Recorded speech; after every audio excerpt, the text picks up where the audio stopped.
Nice. There we go.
Oh, yeah.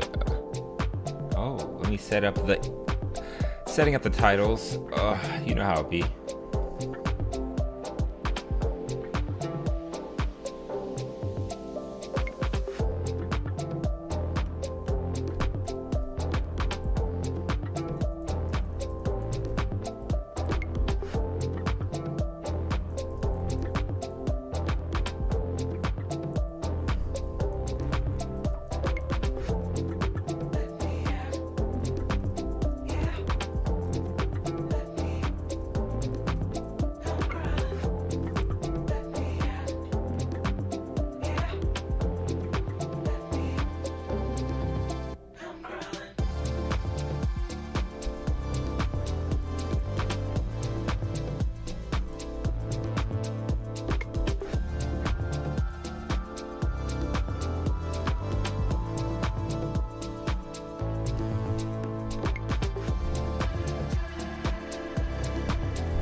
All right, cool. There we go.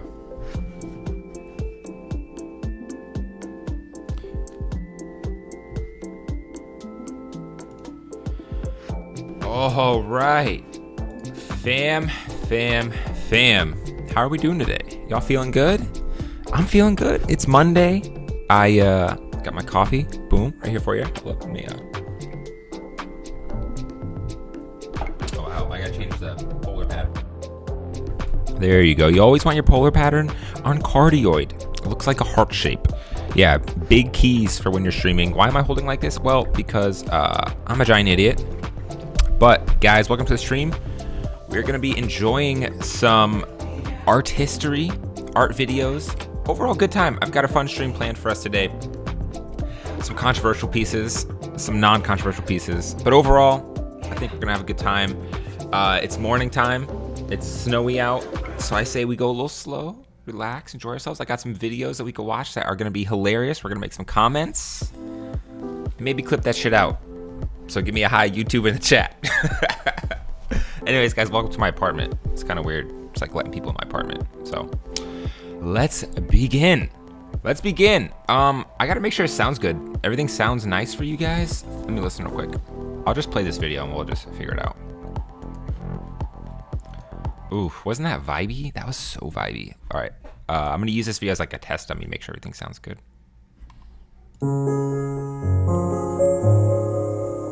How was that? How's my sound in correlation? Am I sounding like Big Hunk Master? My name is David Sally. We're sitting in my studio in Fort Greene, Brooklyn. Yeah, that's good. I've always been a figurative painter. I was making paintings populated by people. All right, we're gonna watch this video on David Sally. Who is David Sally? That is a great question. Let's look up who David Sally is. Oh shit. David Sally is a pictures generation American painter, printmaker, photographer, and stage designer. Sally was born in Oklahoma and lives and works in East Hampton, New York.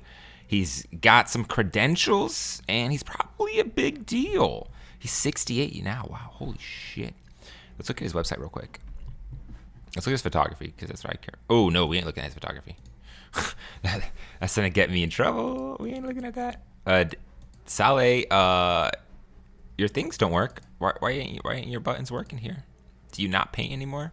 But anyways, let's go ahead and watch things on David Sally. I'm sure he's a big deal. It popped up, and it looks really interesting, because one, he's a good-looking guy, and two, he's smoking a big fat stogie. So let's just go ahead and see what he wants.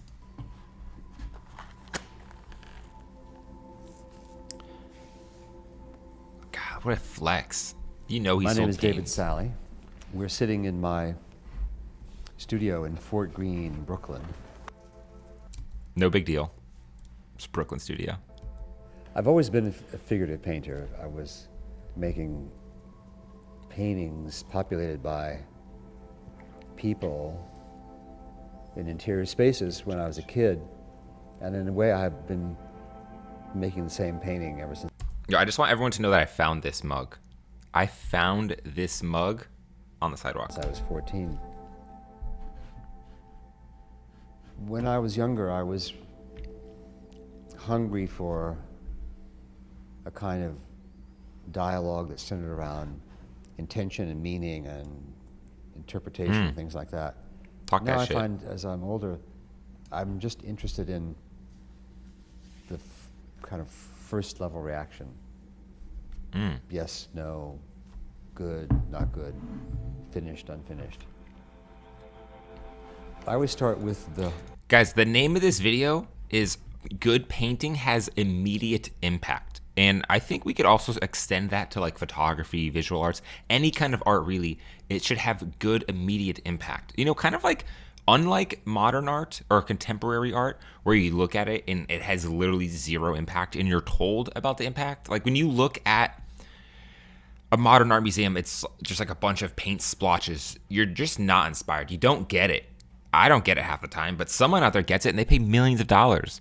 But maybe he's onto something with saying good painting has immediate impact. I think there's some truth to that. When you look at a piece of photography work, there should be immediate feeling, some immediate pull, some polarization, hate it or love it. I'd rather have someone hate it than not have a feeling about it at all. Anyways. complete frame of reference, which is to say the large canvas. The paintings are made of, sometimes they're made of a large panel with smaller panels inset into them. I'm not even sure why, but for some reason it makes a difference that there's separate panels that are actually set into windows cut in the painting. They're not simply applied on top. The inset panels sometimes function as kind of punctuation. This man's got a painting inside of a painting. Plan out the works in advance. I have a vocabulary of images and motifs that I'm working with at any given time in the work.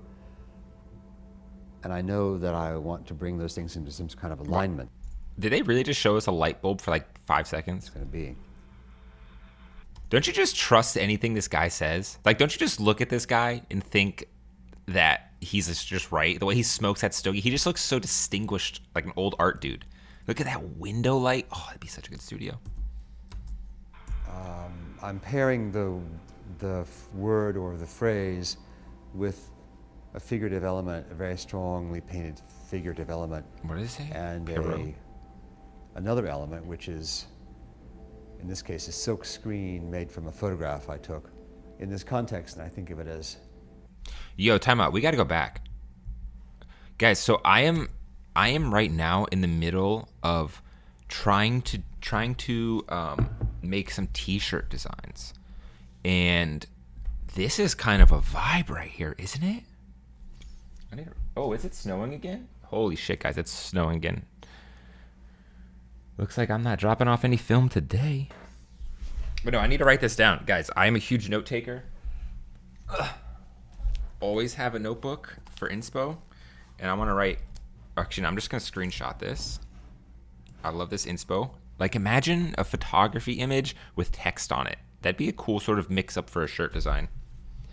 I'm going to write David Saleh text on photo. Okay, let's go David Saleh.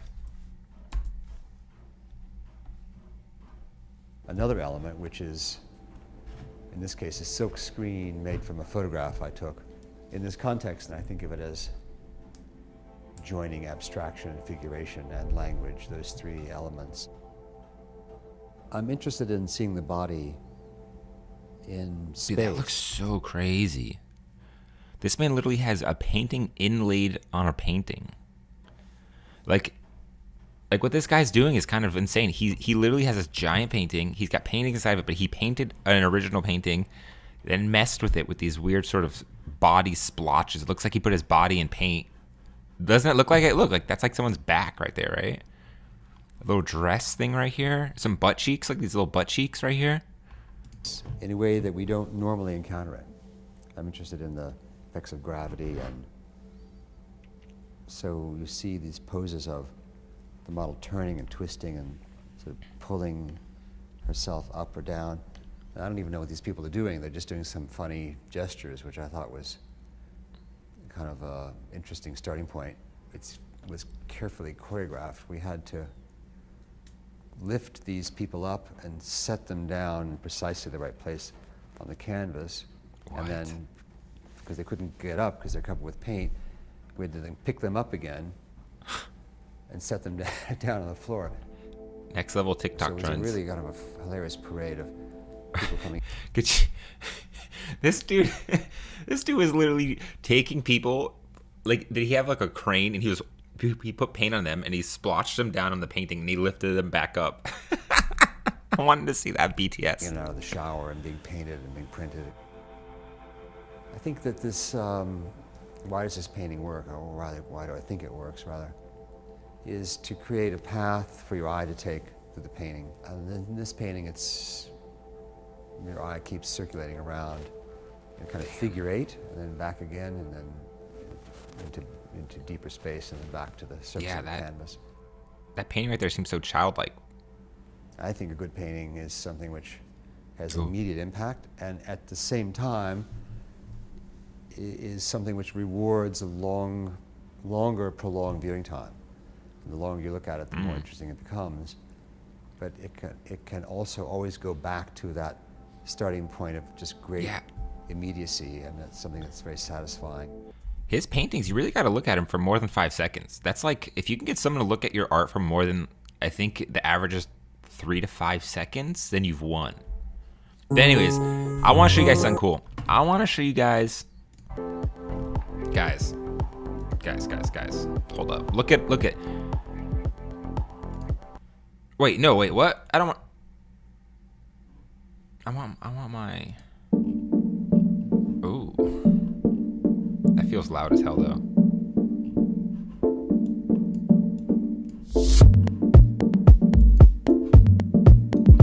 Who told that music to be so loud? I didn't tell that music to be so loud. Ooh.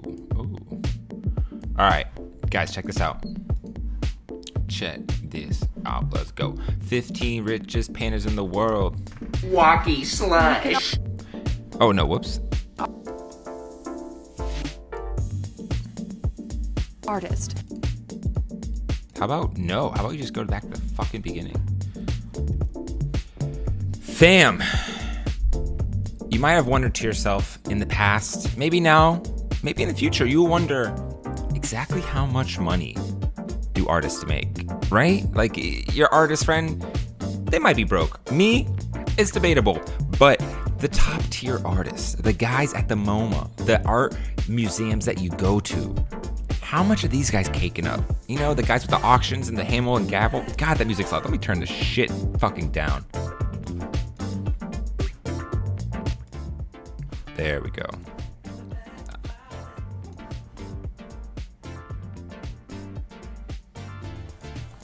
But guys, today we are going to look at the 15 richest artists in the world, right? It's richest artists? Yeah, oh no, sorry.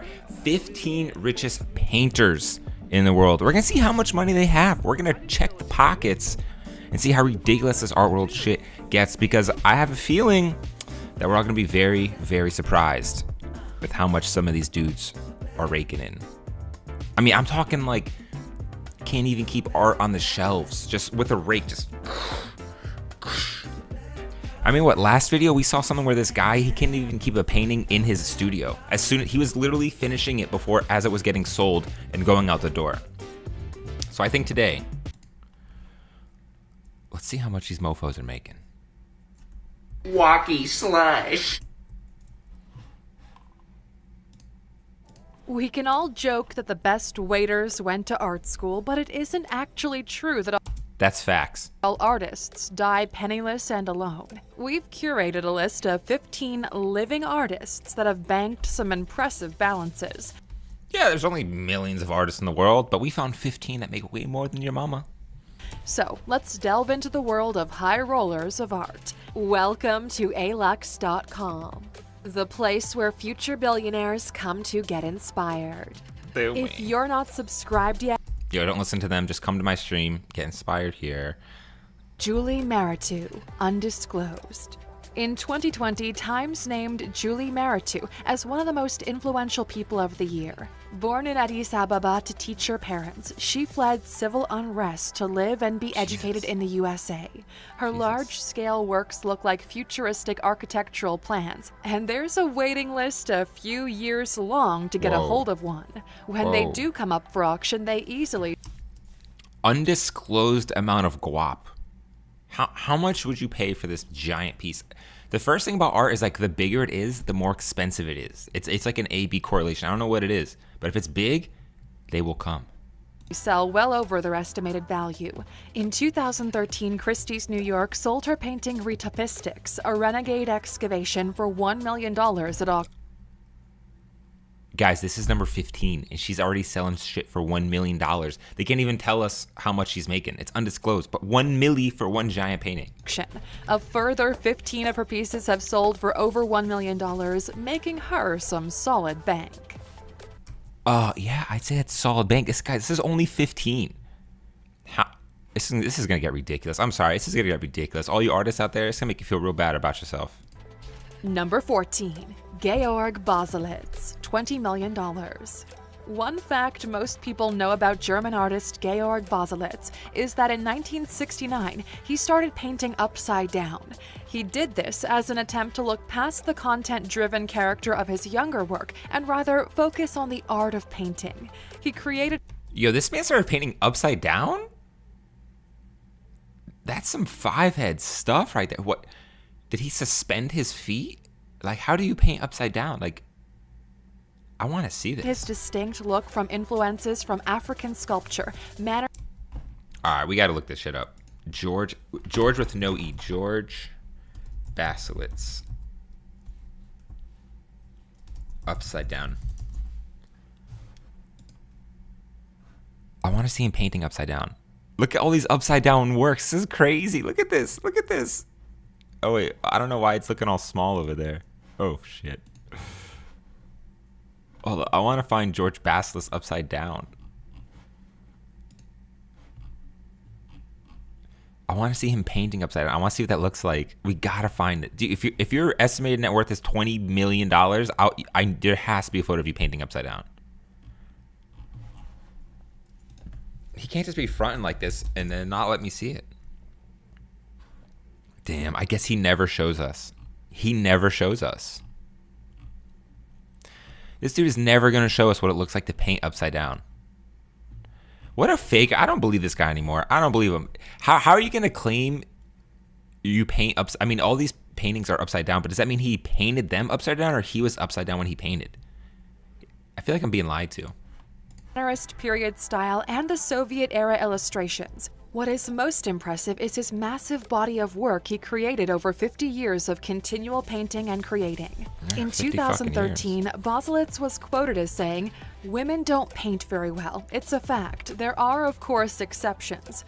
He was referring to the fact that women's works don't get the high price tags of men, which in itself is a conversational and not purely fact-based. Was he though? Like, was he referring to that? Or was he really just saying women don't paint very well?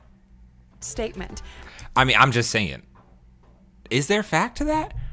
Who's the most famous woman painter? I mean, the first person on this list was a woman painter who was making bands. Probably like 10 milli. She's probably worth like 10 milli. However, it is true that there are far fewer women that have been recognized for art over the years, but that has a lot more to do with societal norms than talent. Number 13, Chuck Close. Yo, Chuck Close? Guys, I have actually met Chuck Close. This is a random factoid, but I've actually met Chuck Close. So a few years ago, I was doing some photojournalism work for a local magazine, and I went to the National Portrait Gallery's like ceremony. I forget what exactly it was, but a lot of big like artists and local public figures and just public figures in general were there. Like literally the lady who painted Obama and Michelle Obama's portraits, she was there. She was like a celebrity, but Chuck Close was there and he was in a wheelchair just like this. And the thing is that I didn't know who Chuck Close was before that night, but everyone was gawking over this guy. Like, it's Chuck Close, it's Chuck Close, it's Chuck Close. So I was like, who's Chuck Close? So someone explained it to me. He was like this famous modern painter. They had works of his in the National Portrait Gallery here in Washington, D.C. And the funniest thing about Chuck Close is that he was with this really hot young girl. Like, she had to have been like mid to late 20s, smoking hot. It seemed like she must have knew that he was worth $25 million also, because this man was looking real wheelchair bound and she was looking real nice.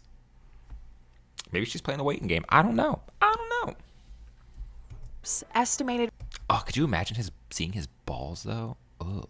worth $25 million. Yeesh. Chuck Close is a prolific, large-scale portrait artist. What he? makes his art so unique is he produces these massive pieces confined to a wheelchair since 1988. This hasn't stopped his work from being some of the most sought-after canvases in the world, though. Originally, Chuck Close was known for his photo-quality hyperrealism paintings. Since his paralysis, he's adapted his style, but not slowed down his creativity. He paints with a brush strapped to his wrist and colors massive canvases one square at a time to create perfect, detailed portraits using a low-resolution grid of squares.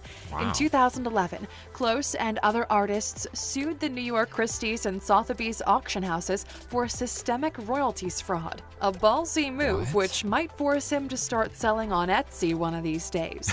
A piece of Chuck Close's to hang in your home will set you back between $150,000 to $5 million. Wait, systemic royalties fraud? I want to hear that again.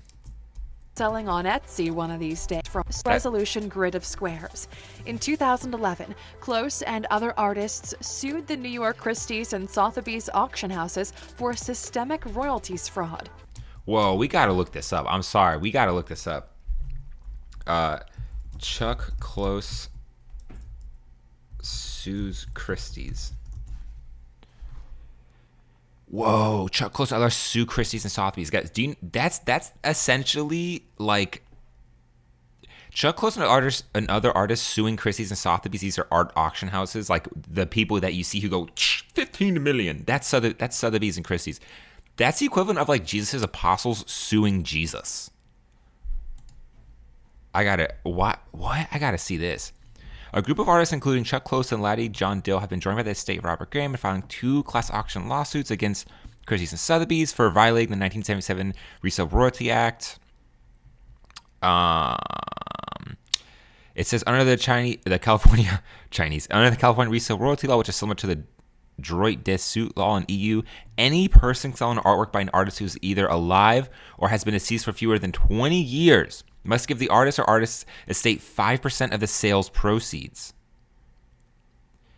The law applies to both works of art sold in California and those sold outside the state by California residents.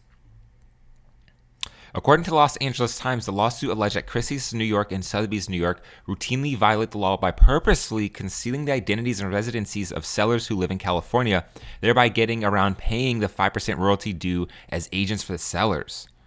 Interesting. I mean, is that really the hill you want to die on? You know what I'm saying?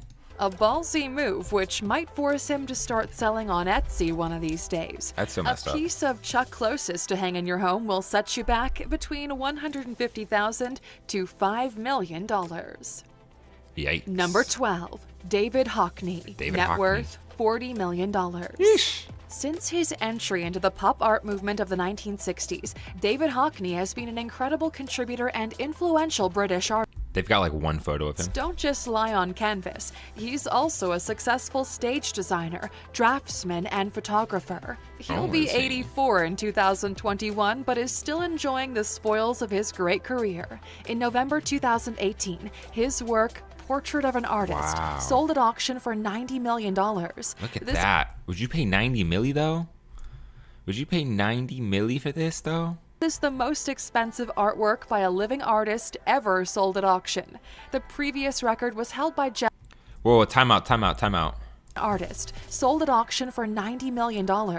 This is the most expensive artwork by a living artist ever sold at auction. Holy the shit. Previous record. The most expensive artwork by a living artist is $90 million. What the fudge is going on? Was held by Jeff Koons, another artist on this list coming up pretty soon. Koons didn't take defeat for long, but more on that a bit later. Yo, Jeff Koons is a wild boy. Let me tell you, I'll talk more about Jeff Koons when we get there, but Jeff Koons is a wild boy. 11. Gerhard Richter, net worth $40 million. Eesh. Gerhard Richter's work is inspired by Picasso and Jean Harp. His imagination has no limits, and he is certainly not limited by medium. He paints in abstract and photorealism style, excels in photography, and has even done glass sculpture, all with the same contemporary style. He's best known for his textured, multicolored, oil-on-canvas abstract style of painting. In October 2020, Gerhard Richter became the most expensive Western artist to sell at an Asian auction when his 1987 abstract painting Abstraktes Bild sold for $27.6 million via live stream. What? 27 milli? Number 10. Banksy, $50 million. Banksy hardly needs an introduction, which is ironic seeing as no one really knows who he is. But Banksy has moved from stencil street artist to selling pieces at major auction houses in the millions. His playful impressionist piece, Show Me the Monet, completed in 2005, sold through Sotheby's for nearly $10 million. Do I need to start painting? Like, do I just got to put down the photography and start painting? Is this the vibes? Because if you notice, every painter happens to be a photographer too. You don't see any famous photographers who happen to be painters. Just saying. Another piece, Devolved Parliament, sold in 2019 in London for $12 million. Number 9. Bridget Riley, $85 million. Jesus. We love this comment on Bridget Riley by art critic Robert Melville, who said, "No painter, dead or alive, has ever made us more aware of our eyes than Bridget Riley," which is such a great description for her dazzling op-art pieces that have sold for millions. Her repetitive clean lines pop out like a magic eye picture and then draw you in. Her 1966 work, Untitled Diagonal Curve, recently sold at Christie's London for $5.7 million, but this isn't the first high roller price tag she's gotten. 2 more of her pieces have fetched over $5 million on the auction block. Yeesh. Number 8. Takashi Murakami, 92. Okay, guys. All right, guys. Let's make some wagers, some bets on who is like top 3. Top 3. All right, I'm gonna name it. It is Damien Hirst. Oh, but he's not a painter. Yeah, he is. Top 3 is Damien Hirst, Jeff Koons, and Thomas Kincaid. Actually, I think Thomas Kincaid is number one. It's going to be Thomas Kincaid, Damien Hirst, and then Jeff Koons. I don't think Daniel Arsham is going to be on that list or on this list, but he looks like he's guapping up these days. $2 million. Takashi Murakami coined the term super flat, which describes both the aesthetic characteristics of the Japanese artistic traditions and post-war Japanese culture and society. His paintings reflect Japanese culture, and while he's been involved in flat painting, illustration, and animation, it's actually his fashion collaborations that have brought him the most fame. When he collaborated with Louis Vuitton, Takashi Murakami achieved celebrity status. He also created Guys, you should know Murakami, by the way. He did Kanye collabs, Louis collabs. Obviously, he's done every artist fashion collab, Bape collabs. He's Supreme's done everything. an album cover for Kanye West, and the world can't get enough of his style. Told you. Number 7. David Cho. What? I mean, I kind of expect to see him on here, but I look. She's probably going to tell you the story before I do, so I'll let her tell it. But this guy's got a crazy story with Facebook. Cho, net worth $200 million. David Cho is one of the youngest artists on our list today at only 44 years old. He's a graphic novelist of Korean descent, known for his American figure murals surrounded with frantic, raw street patterns. His painted figures discover areas of degradation, desire, and adoration in his personally coined dirty style. In 2007, when Here we Mark go. Zuckerberg asked This is the crazy shit. This is how David Cho accidentally made millions. It would have been like accidentally buying 1,000 shares of GameStop like 2 months ago. Cho to paint some murals at the Facebook offices. Cho made the wise request to be paid in Facebook stock rather than cash. When Facebook went public in 2012, it was a major windfall for Cho. He co-hosts a podcast with Asa Akira, the name of which we can't say here, but it's an interesting name for a lifestyle and entertainment podcast. We'll leave it up to you to research it. Guys, David Cho needs to get his flowers. If you're watching this, stop watching this and go look up David Cho. Go look up photos of David Cho. There's one photo of him where he has a head-to-toe outfit, and it's a giant printed butthole across his whole outfit. Like, his shirt is literally a butthole, but it's so zoomed in that you can't tell it's a butthole until someone tells you it's a butthole. But yeah, he basically did murals at the original Facebook office, so right place at the right time. Said instead of taking 20K, I'm gonna take stock in this company. 10-head move. But this guy is epic. Like, if you want to know more about him, listen to him on Joe Rogan. He tells some of the craziest stories about when he was like a kid, like when he first left home. He was just traveling the world, just doing shit. He's telling crazy stories about how he was almost raped, about how he's in the middle of like the Congolese jungle searching for Bigfoot, like really crazy shit. Like, this guy is a space cadet to the highest degree, but overall entertaining. He seems like an awesome guy. Like, he deserves more than just like 20 seconds on this little thing.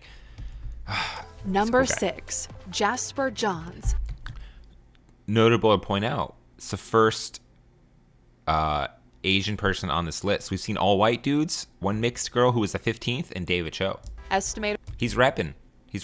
worth $300 million. Yeesh. After the youngest comes the oldest artist on our list, Jasper Johns, topping the chart at 91 years. What a name. He's most well known for his 1983 piece Flag, a painting of the U.S. flag, which in 2014 sold for $87 million at auction at Sotheby's. What? Number 5, Bryce Martin, $500 million, unconfirmed. God damn. Right off the bat, let's get this out of the way. In 2000, Yo, you haven't even heard of these people. There's artists out there making cake, and you just don't even know about them. They're chilling somewhere in their like rooftop penthouse. Like, you just don't know about them. You don't need to be a super famous to be a successful artist. 2008, Bryce Martin sold a painting at auction at Sotheby's for $9.6 million. His art has evolved throughout his career. He began as a minimalist, painting monochromatic panels. Roman and Greek architecture and then Asian cultures highly influenced his style changes throughout his career. Art critic Peter Sheldall described him as the most profound abstract painter of the past 4 decades. Okay. Number 4, Jeff Koons. Damn, I was wrong. Jeff Koons wasn't top 3. $500 million. Finally, we're at Koons, number 3 on our list and a huge name in the art world. Jeff Koons hasn't always been a high roller. He started off like most other artists, struggling to keep his hokey Soho loft. But through his prolific career, he's worked up from art school graduate to a massive Chelsea studio owner. He owns a 1,500 meters square factory near Hudson Square factory of artists. rail yards in Chelsea, with between 90 to 120 employees working on all number of Koons projects. Here he produces his massive reflective sculptures and oversized Warhol-esque canvases. But what was the piece that broke the record? That It one right was the there. balloon dog, orange. Not actually a painting, rather a sculpture, but sold for $58.4 million. Woo! A calm 58.4 milli. You know, I've actually seen Jeff Koons' pieces live. Like, I've seen mini ones at local art galleries, but I don't know how big this one is. You know, I'm sure the 90 to 100 artists he employs in New York, they probably let go a few miniature, miniature balloon dogs. So, you know. To an anonymous phone bidder in 2013. But in 2018, Hockney sold his Guys, you need to know something real quick. These are not made from balloons. These are metal. Like, these are solid metal works. Like, this shit is not, like, he does such a good job at making it look like a balloon, but no, these are not balloons. This is like metal. It's like steel. It's really cool. piece for $90 million. Then by 2019, Koons had regained his title by selling Rabbit at Christie's for $91 million. Apparently all's fair in love and art. Number 3. I called it. Damien Hirst, top 3. $1 billion. Who's number 1? Number 1's Thomas Kinkade. I know you don't want to hear, but Thomas Kinkade is number 1. He has to be. Damien Hirst, net worth $1 billion. Before becoming an artist, Damien Hirst could probably be described as an art critic and entrepreneur. Many of his pieces are a commentary on other art and design, and his take on iconic pop references earn him an absolute fortune and legend status as an art elite. No one has made polka dots as provocative or animals in formaldehyde quite as appealing or appalling as Damien Hirst has, and he has the billions Facts. to show for it. Facts. Since being named a member of the Young British Artists in the 1990s, he's been on a non-stop path of success. He's considered the United Kingdom's richest living artist, and Yep. with $1 billion banked, we would tend to agree. Yo, let me show you some Damien Hirst. Let me put you guys onto game. Let me put you guys on the game real quick. Let me put you guys on the game. Look at this. Oh, it doesn't even matter if I show you this because it looks tiny from that angle. Actually, no, you guys can see this shit. It looks good. Guys, look at this. Oh, wait, you can't even see it. Look at this. This is why Damien Hirst is the GOAT. This man literally took a calf and a cow. He split them in half and put them in formaldehyde. You can literally walk in between them and look at the insides of a cow or an animal. And then he also did this, like he's done it with a lot of animals. Damien Hirst with a dead head. Oh my God, guys, I can't show you some of this stuff. I'm gonna get in trouble. Like, this is a really big famous one where he put a giant shark in formaldehyde. Like, this is epic. Imagine seeing this. And the name of it is super crazy. Hold up, what was the name of that? It's like the existential crisis of being alive. Like, the name of this thing is insane. Yeah, dude, Damien Hirst is a GOAT. I don't get his art personally, but yo, he's on it. Number 2. Ed Ruscha, $1.2 billion. Who's this? Ed Ruscha is another American artist, but of the pop art movement. His work depicts iconic Southern California. He sold more than 50 paintings for over $1 million and one for $6 million, with some change to spare. Number 1. John Curran. Whoa, time out. Who are these guys? I don't... Look at this. This guy's the second richest art painter in the world, and he got a 5-second bid. We got to look this guy up. Ed Ruscha. Ed Ruscha.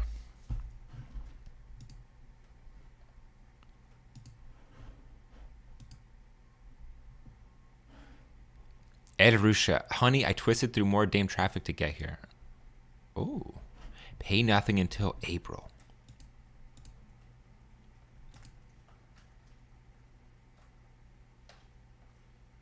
I'm kind of... Oh my god, I can literally hear through my microphone the hail on my window. It is snowy AF outside. I mean, it's disgusting outside. You do not want to be out there. I really like this guy's style. It's like a photo with text on top of it. I'm like super here for it. I'm super here for it.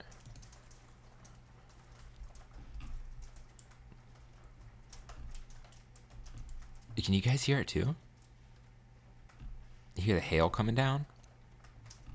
This guy does a lot of text work, but what's interesting is that he painted those mountains and then he put the text on it. Missing works? What? Look at this. If you have information about the location of any of these works featured in this section and would like to contact Catalog Raison with it, please click below. Wait, what? He has stolen pieces?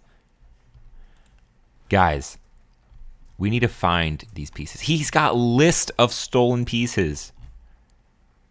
These are all paperworks that have been stolen. Gunpowder and pastel on paper. I like that he does text-based. That's really interesting. This is so crazy. Missing works? That's so cool. I want to find out more about him. I saw a link just to his about. This is crazy. Artists always have the shittiest websites. Like, why do artists have the worst websites? Like, it's never all there. Like, he doesn't care. He's the second most paid painter in the world, but you wouldn't guess by looking at this that, like, all works looks like all paper. All 1956. God damn. With some change to spare. Number 1, John Curran, $1.43 billion. John Curran's paintings contain provocative sexual and social scenes, most of which are actually satirical. What is unusual is that although he was born in 1962, Curran's painting technique is similar to the skills of the old masters with Renaissance style. It's a stark contrast to the contemporary fashion and scenery in his pictures. Guys, you hear that hail on my window? Holy shit. You do not want to be outside right now. It is disgusting. 3 of his most famous works are Hot Pants, Honeymoon Nude, Nude on a Table, and in 2019, he did his first show after 15 years. We'll leave you with his words. Often I find myself attracted to ideas that are ill-advised and bad. It's not because I want to shock people or show how open-minded I am, but for some reason stupidity is a theme for me in painting, and I find it liberating. I don't know why, but I feel freer. So Alexers, who's your liberating? Guys, we gotta look up John Curran. We can't just let this slide. We can't just let this slide. Gagosian. Let's look at John at the Gagosian. Oh, Jesus. I'm gonna get demonetized. But this is art, though, right? Since it's art, this is okay. Those aren't real boobies. That's a painting, so it's fine. Jesus, we were just treated with a set of honkers right there. Oh my God, I was not expecting that. But I mean, if it's art, aren't we okay? Because on Twitch, they literally have girls painting their voluptuous titties. Like, literally, girls with the most perfect, they're just literally painting their titties. So if they can do that, then I can show art with nudity. I think it's fine. Jesus, I want to see. I got to be careful. Oh my God, I got to. Walkie slush. I got to make sure that we can look at some of this stuff. I got to make sure that we don't get in trouble. Yeah. All right, let's look at how much he's getting, how much he's guapping up. Let's see how much he's guapping up off this. Price on request. This man, you ain't even allowed to ask the price. You can't even see the price. Look, if he's the #1 paint. John Curran is a contemporary, let's play some music. John Curran is a contemporary American artist considered among the most influential painters working today. Combining the techniques of Northern Renaissance painters such as Lucas Cranach the Elder, what a name, with a satirical attitude towards the subject matter, the artist produces works steeped in both art history and kitsch. Wow. That was crazy. So guys, that is a top 15 painters in the world. We had 2 women on there, 13 men, and 2 ethnic looking people. I don't know. I have nothing to say on that. I'm sure some people do, but that's just where it lies with the 15 richest painters in the world. Not gonna lie, I thought Thomas Kincaid would have been on there. It kind of seems like a little bit of an oversight, but he may not be the most, what is it? He might not be one of the 15 richest painters in the world. He just has a massive business, and his paintings are literally in 1 in 10 of every home in America. Take that with you. Walkie slush. All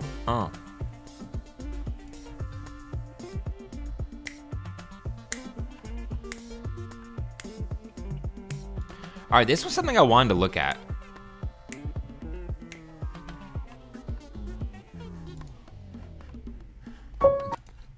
So I don't know what this is. I don't know if you guys know what this is.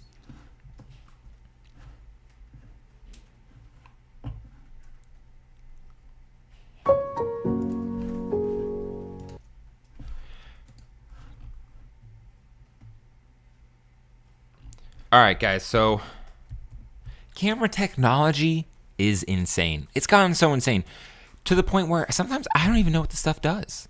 For example, Canon just came out with this new thing they put on Kickstarter, which is really weird because they're like a massive company, but they have something called, they have an AI camera, an artificial intelligence camera called the PowerShot Pick. I have no idea what it does. We're going to watch a video and find out what it does, but something tells me it takes the photos for you, which scares me. So absolutely no one go donate to this because I'm going to get replaced. Walkie slush. So let's go ahead and look at this video. Let's see what the future looks like. What the fuck is that? Look at that backpack.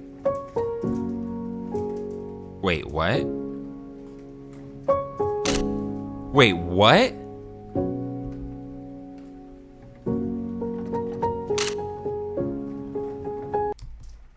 Wait a minute, is he putting this little like surveillance camera just down somewhere and it's automatically taking photos? That's actually really tight.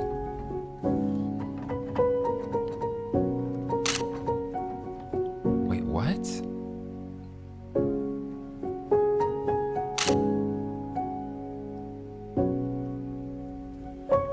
Yo, this girl loves that backpack, Jesus.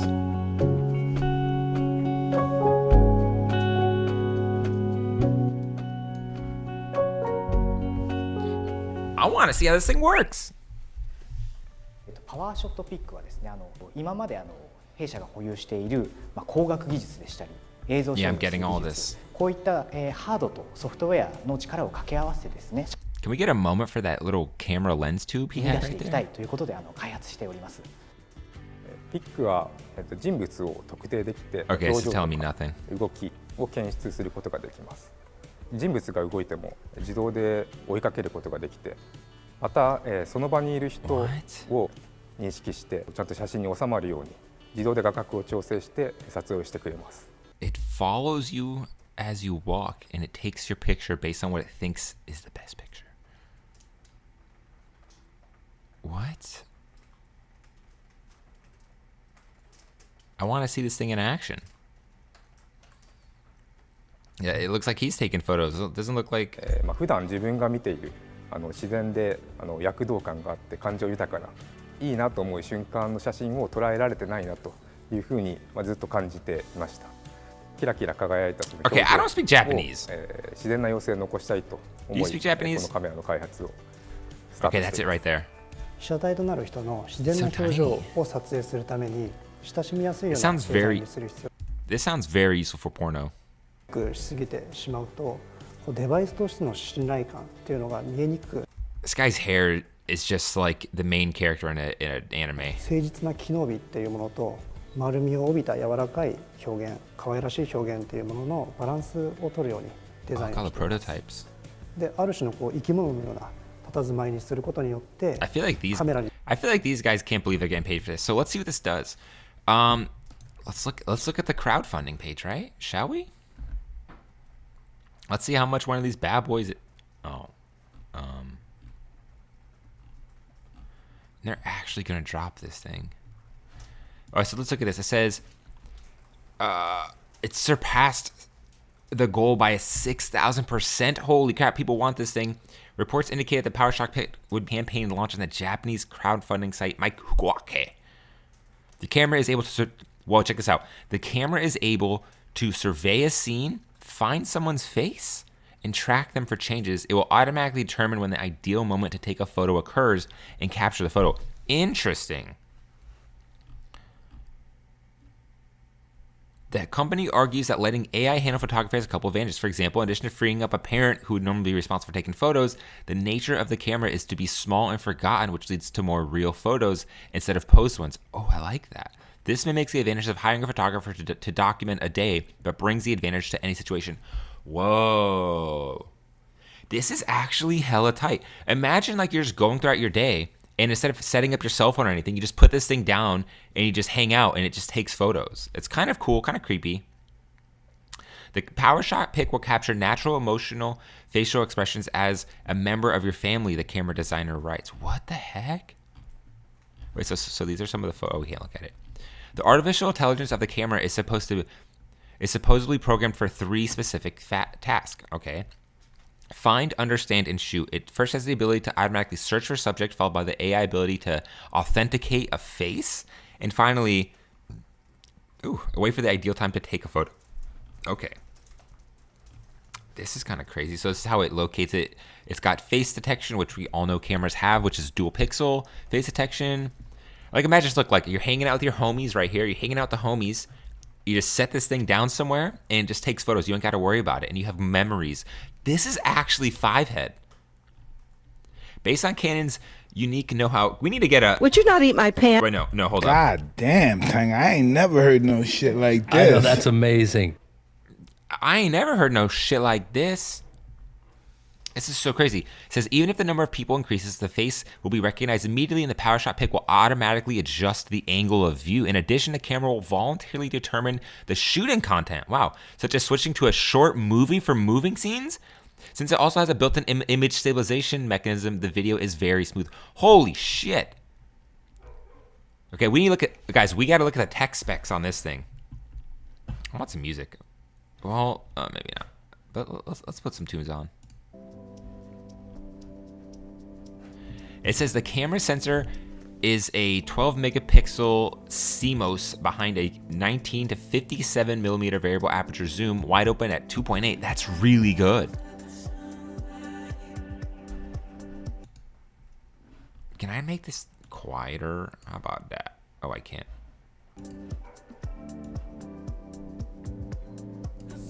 That's crazy. Those are some good stats for a camera.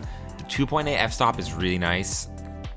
The 19 millimeter zoom, like wide angle zoom, that's crucial. And it's got a 110 degree tilt and has a full 360 degrees field of view. The Japanese PowerShot Pick is only $400. Canon has set aside 2,000 units for the crowdfunding campaign, broken into 2 categories. One option, which is already sold out, the limited to 600 units, included a tripod, or the remaining 1,400s include the camera and charging cable. Guys, I want one of these so bad.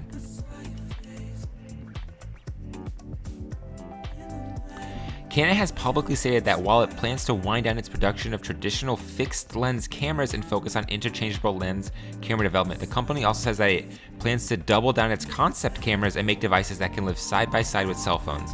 The PowerShot Pick is a third concept camera that falls into the description behind the PowerShot Zoom and the Ivy Rec. Wait, what is the PowerShot Zoom and what is the Ivy Rec? Canon's monocular zoom. Wow, so you can now creep on your neighbors and take screenshots and take photos of that. That's actually hella tight. What is this, the Ivy Rec outdoor camera?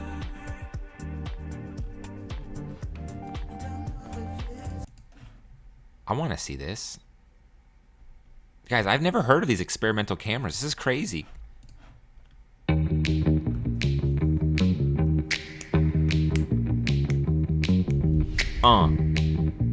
Okay, this is actually really cool.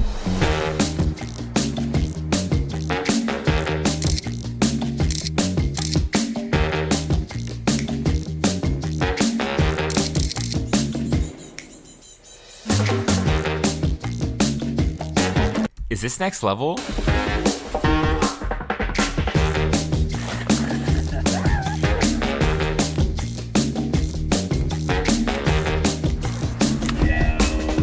Shockproof.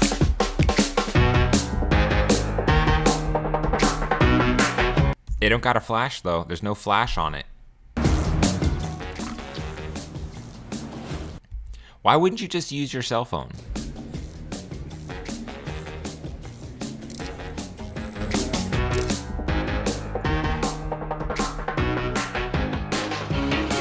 Okay. I think this is a good kids camera. Okay, that was really cool. I never even knew that existed. I didn't know this little monocle thing existed. Damn, I want one of these so bad. This would be so fun to have. Like, if you're a blogger, this is epic. If you do porn, this is epic. If you just are really vain, this is epic. That's all really cool stuff, guys. I'm not gonna lie. Let me close some of this stuff. I'm not gonna lie. I would love to test out one of those. That'd be so fun. I honestly think there's a lot of room for that. Imagine you're just like out to dinner. Boom, we put this thing on the table. It takes photos and videos of you having a good time. You don't gotta sweat it. You don't gotta worry about it. Let's say you're, what else could you be doing? Chilling at home with someone. I don't know. What else could you really do with it? Playing sports, like a soccer game? Maybe playing foosball? Sitting by a bonfire? I don't know. That's for $400. It's pricey, but it's got AI. It seems like a lot of fun if you got the extra guap for it. So yes, guys, that is the future of AI cameras coming out of Canon. Kind of a crazy future we're about to live in, but you know what? Why not take a surveillance camera and just turn it into a Surveil You blogger camera? Let me know if you guys have one. I want to borrow it.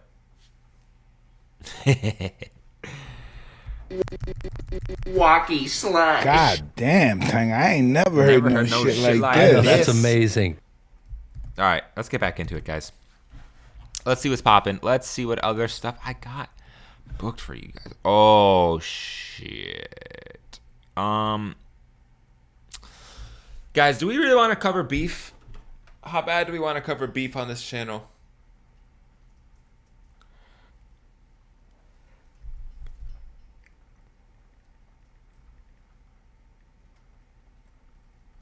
Let me look.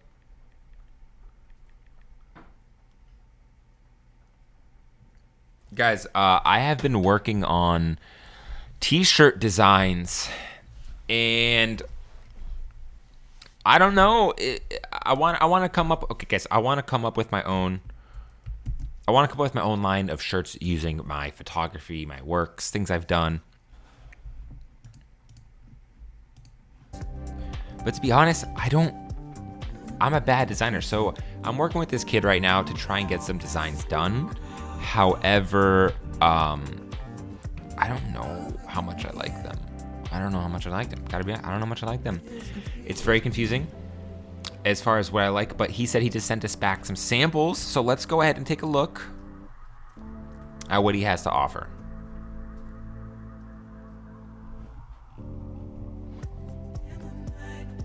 Oh, this is my email.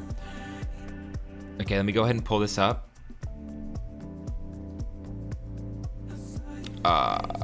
Can I just... Nice. Okay, let's just do that. All right, guys, check this out. So this is our second draft of t-shirt stuff. Walkie slash. All right, check this out. So these are some designs we've been working on.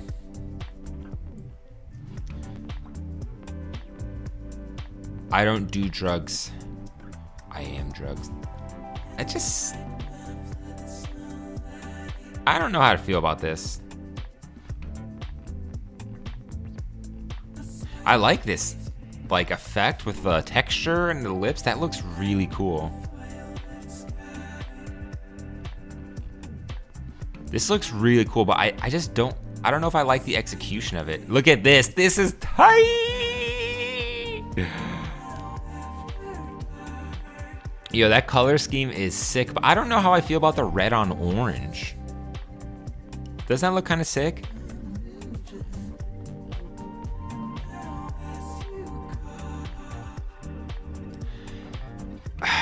I like this one. I like this one a lot.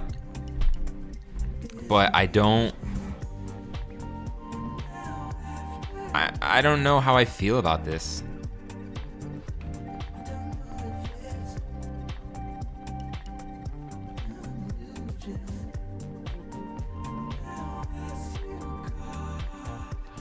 I don't know. This doesn't feel cool to me. Like that. This feels too plain. I like this lip design. The lips are cool. The lips are hella cool. Like this green and purple. Like that's a really nice vibe. Oh, I don't like it. Oh, what do we do? Guys, how do we...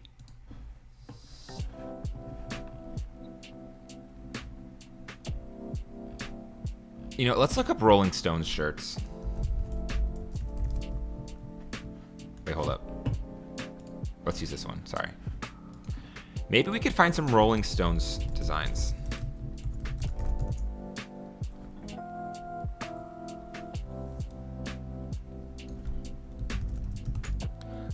We need to get some inspo because I am not feeling it.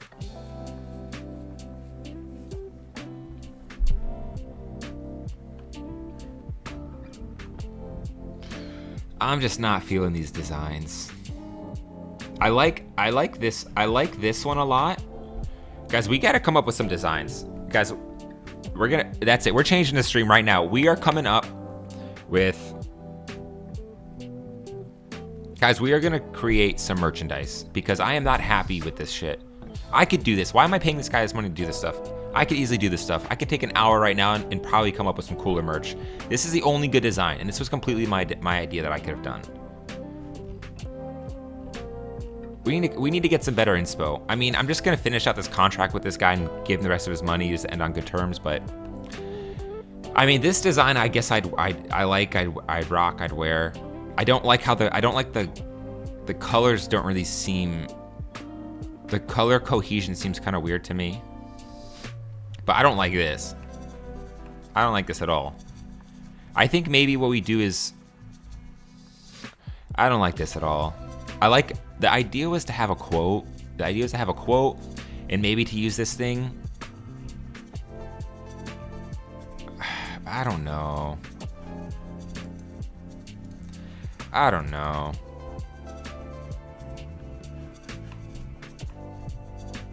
I feel like I like the lips. Let me make this a little different.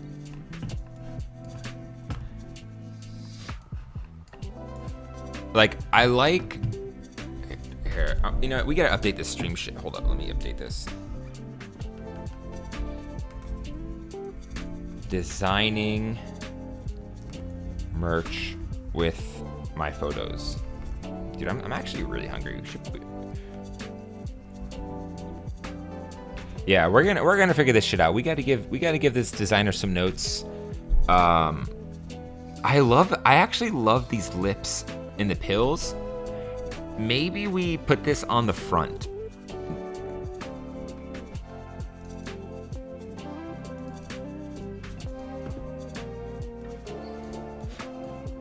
Oh wait, hold up. There's preview.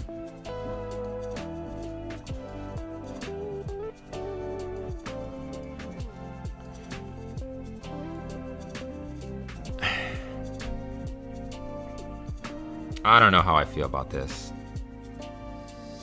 I don't like it. So this quote was supposed to be a Salvador Dali quote. Like it's I don't do drugs, I am drugs. But I just don't like this design just seems too simple. All right, we'll leave that there. This seems too simple. I don't really like it. But maybe we ixnay the quote and we do something with the lips. Specifically, maybe these lips. These lips are kind of cool. I like the texture here, but these lips are really sick too.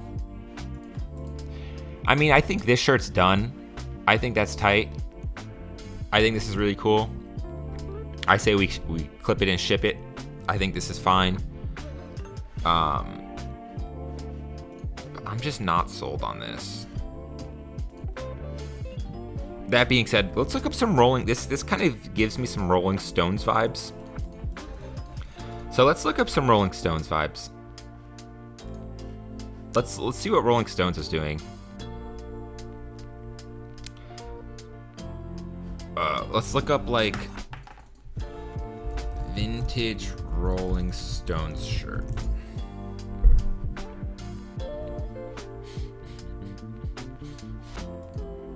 I want to maybe we get some inspo with like what they did with the lips and things like that. You know, maybe we figure it out that way.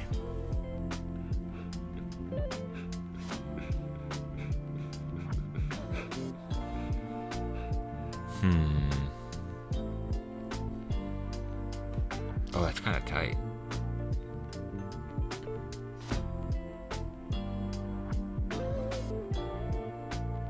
That's really cool. I mean, there's got to be some similarity, right? A little bit. I'm just not feeling that idea. Like I like the idea of I don't do drugs, I am drugs. Like just like that simple idea. I don't know. I don't like it. I don't know what to tell him. I got to get back to him and tell him my opinions and give him some notes on these designs, but I don't like it. I don't like it. I don't like it. You know, let me go ahead and make a design. How about that? I'm gonna show him what I want. As a matter of fact, maybe I'll just only get one design and I'll only give him $50 and be like, yo, take this money. Let's go ahead and see. I feel like if I could save money and do this shit myself. It's really annoying. All right, so here's what we're gonna do. We're gonna take this image and we're gonna drag it and drop it there. I don't care, Restaurant L. Nope. Let's quit preview. All right. Let's go ahead and we're just gonna drag this into Photoshop.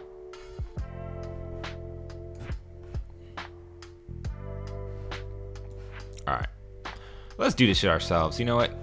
Can anyone do it better than you can do it? Probably not. Actually, yes, 100%. People can 100% do cool t-shirt designs. I'm not stoked. Like my original idea was just, I don't do drugs, I am drugs, and we put it on the front and back. It just didn't translate. This one came out well because, well, we literally ripped it off of a Nirvana shirt. But I'm thinking we either take, because these are all photos I've taken, right? That's a piece of a photo I've taken. This is a photo I've taken. That's my name. I say we either make this look like a Rolling Stones design or we just ixnay it and do something else. But I have an idea I want to try right now. So let's go ahead and, dude, my wrist is so sore. My left wrist. I don't know if I've been sleeping on it. Oh, whoops. I don't know if I've been sleeping on it or whatever it is, but what am I doing?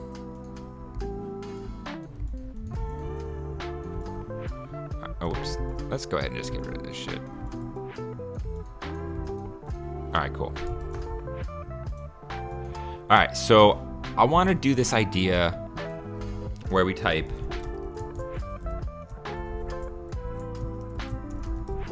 oh my god, can I not type? Jesus fuck.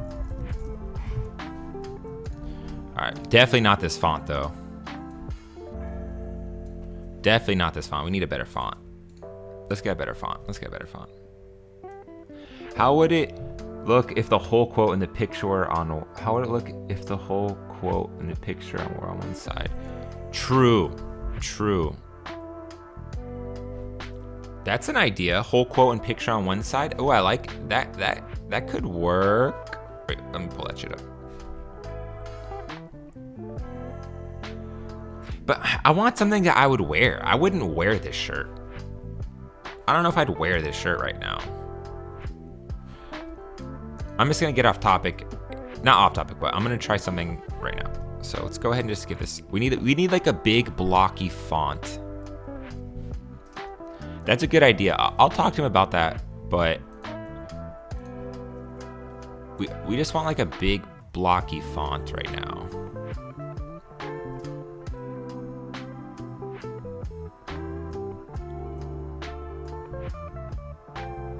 mean, all of these are pretty big and blocky. Ooh, that looks kind of cool. Cool Vedica. But that seems so basic, doesn't it? That's kind of blocky. So I want to put an image inside of a picture. Or the whole quote on the back and the lips on the front. Oh, that's kind of tight. That is kind of tight.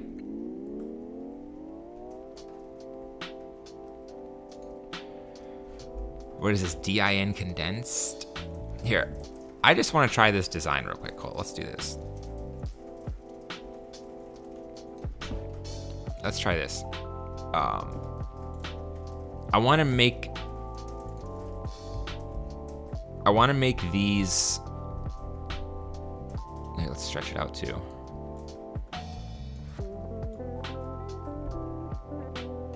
Hold up, but why is this shit transforming in uniform? I don't want this to transform in uniform. Ooh, I have an idea. Yeah, I mean, dude, I'm trying. So check this out. So I'm gonna take a photo.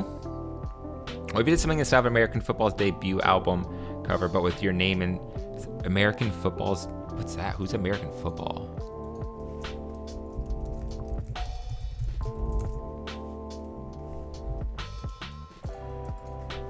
What? American football band. What a bad name for a band.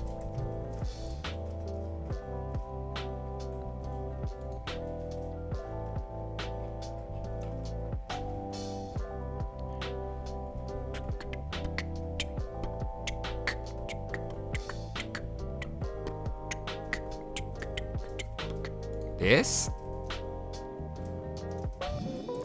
I mean, that makes sense. I like that idea, but I need to stretch an idea right now. All right, check this out. We need to figure out how to make this, there we go. Oops.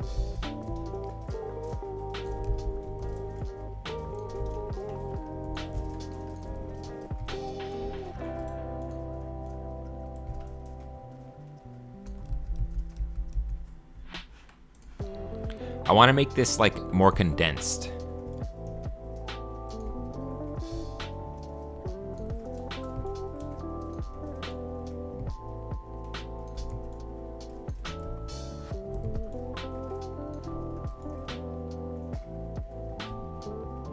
Why is it locked? Stop. Why is the perspective locked? This is really annoying me.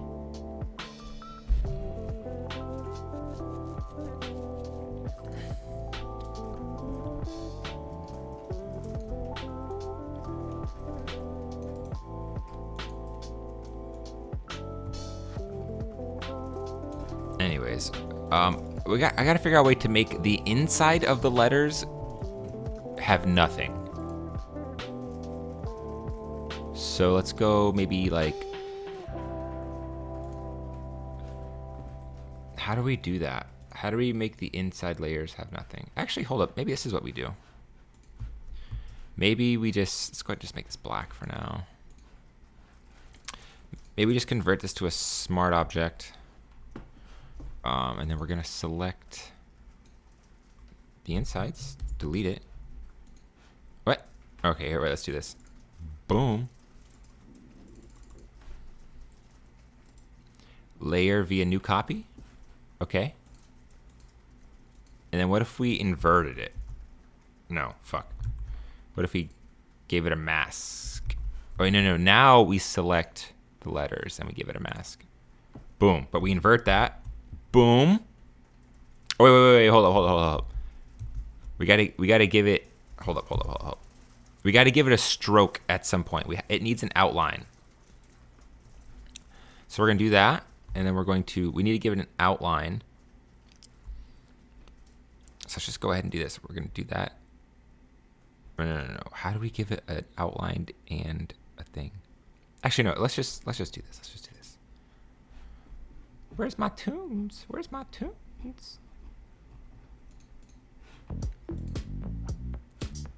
Let's go ahead and select it. Boom. Boom. Boom.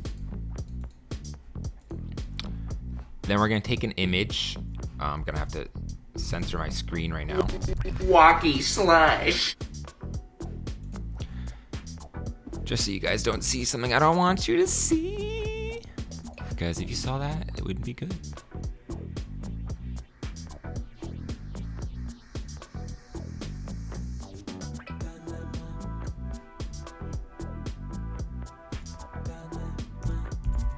Alright, I'm gonna pull up a...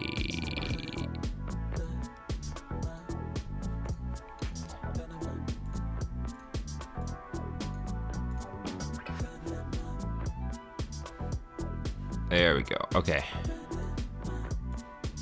All right, now you guys can see. What about a plain white t-shirt with name on the back and a picture on the front? I think I would do the opposite. All white with black letters looks kind of bomb. Yeah, but the whole point is to show off my artwork. So what I want to do right now is I want to take this artwork and I want to put it inside the text.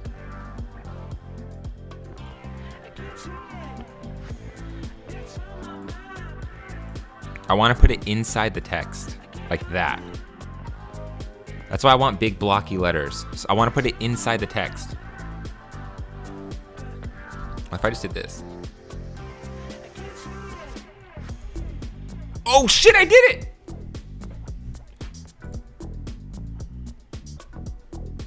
But this needs a stroke. You gotta give it a stroke.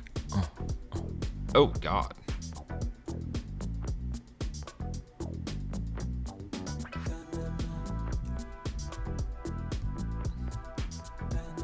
Is that kind of tight? I don't. That stroke looks trash, Ola.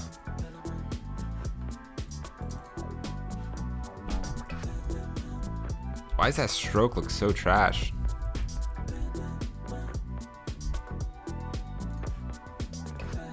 Maybe just no stroke. I kind of fucks with this. This is kind of tight.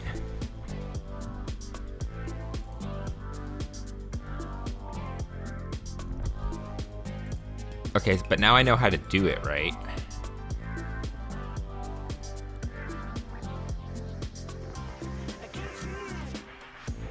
I don't know what I'd wear a whole lady on my shirt though.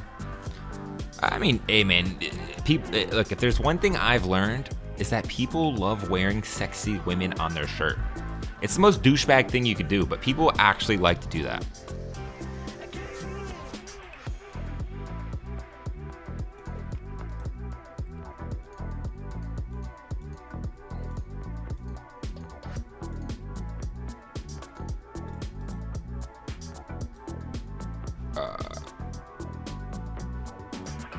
There we go. How is there an outline?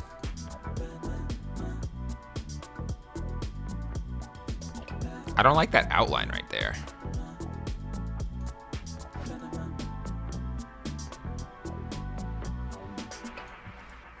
I feel like this could look cleaner.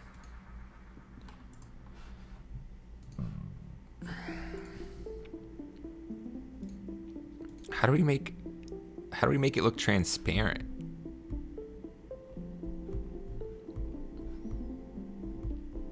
You know?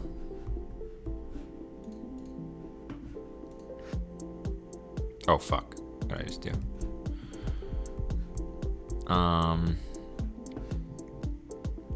Here, how about this? How about we just make our life easier?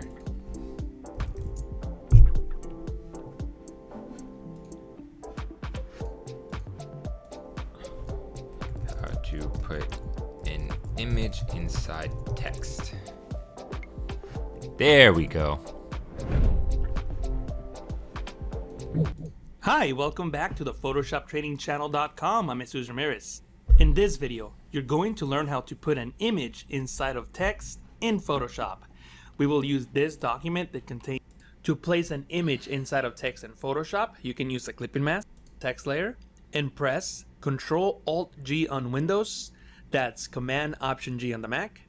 Notice how the layer thumbnail is then indented to the right. And a What? It was that easy? Okay, that was super fucking easy. Oh, Jesus, look at that. That's so easy.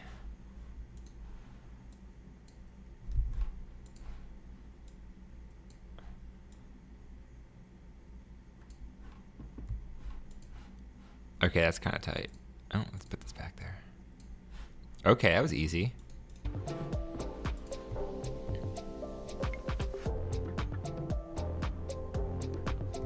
I don't like the text that much, though.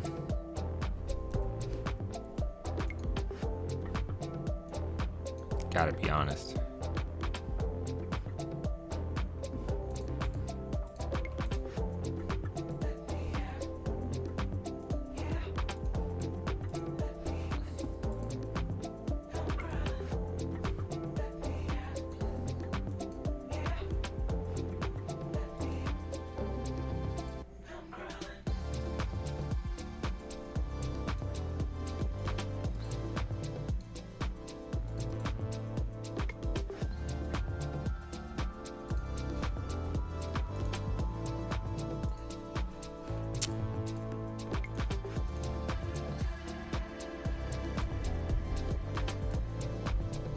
Oh, I need a text layer, that's why. Okay.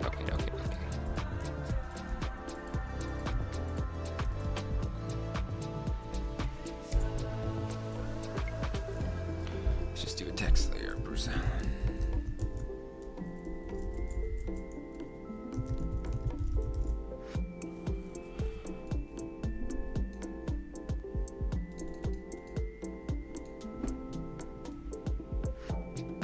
What the fuck?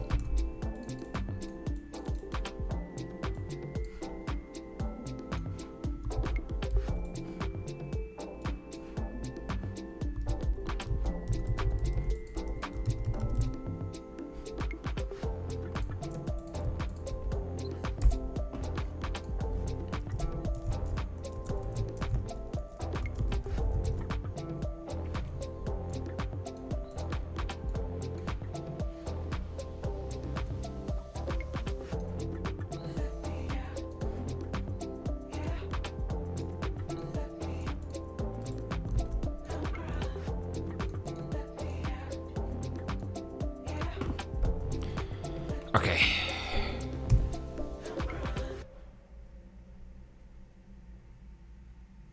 That one's pretty blocky, so let's just try that one for now.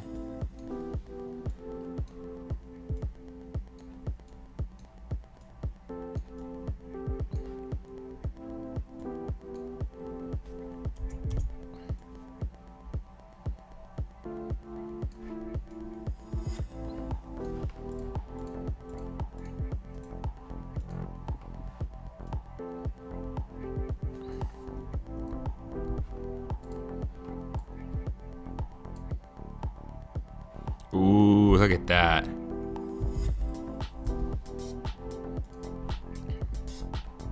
Eh.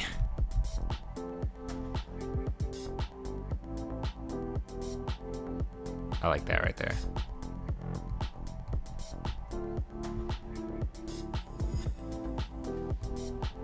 I don't know. I don't know if that's it.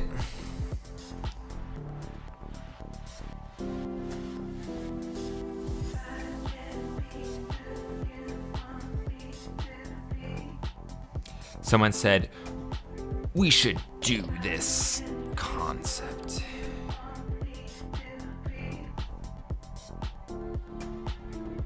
Those are super tight. It's like a photo of a naked woman with lines of light across them. You just need a blind. You just need blinds.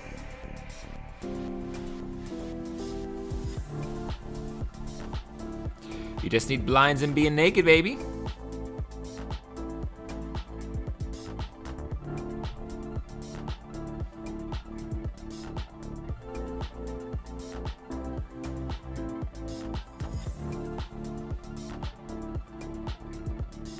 Online trial of meditation and behavior.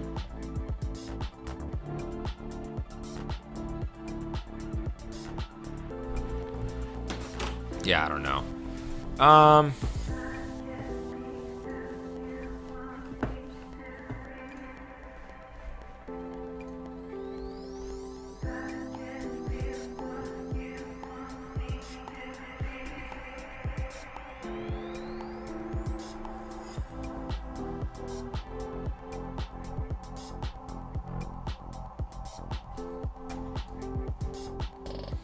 Yeah, I don't know.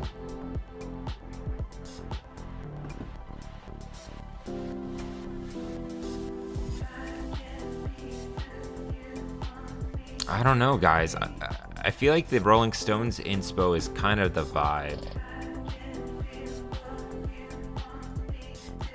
But I don't know. I really don't know.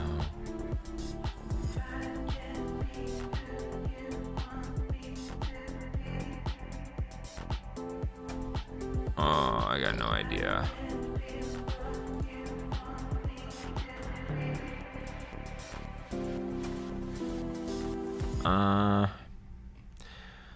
How do I make this sick? I have no idea, guys. How do we make this shit cool?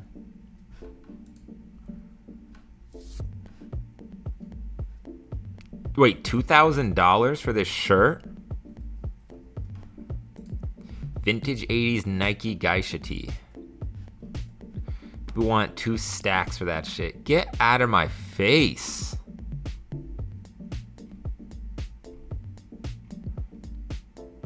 You've got to be kidding me. You want 2 stacks for that shirt?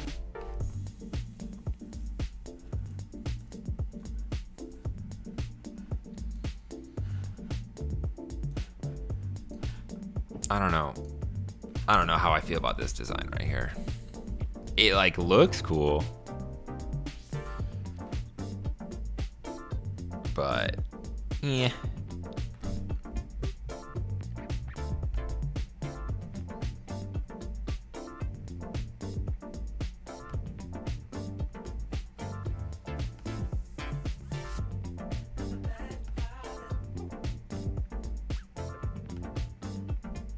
Damn, I just banned someone.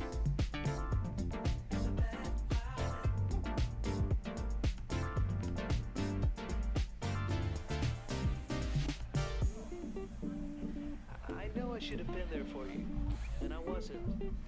I'm sorry for that. I really am.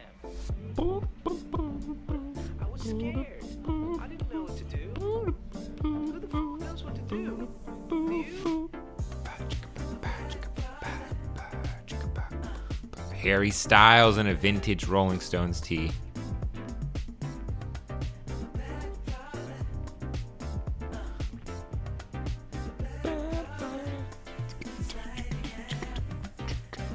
Maybe that's why we don't know what the Rolling Stones look like, is because we all just know their logo. We don't know who they are.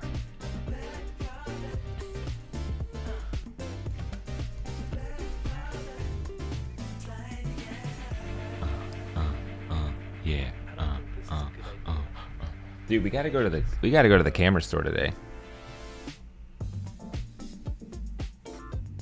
But it does not look friendly outside. Guys, I gotta go drop off some film, and it does not look friendly outside. But we gotta do it. We gotta do what we gotta do.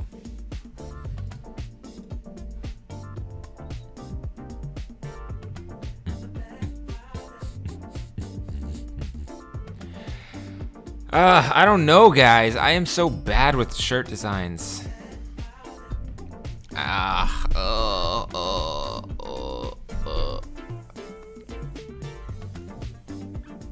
Should we hop on a call with Nick? I think we should hop on a call. Let's hop on a call. Let's see if we can we hop on a call? I gotta eat though, guys. Hold up, I'm so hungry. Hold up, give me a second. Let me just put a bowl of oatmeal in there.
Yeah, it is absolutely titties outside. It is disgusting.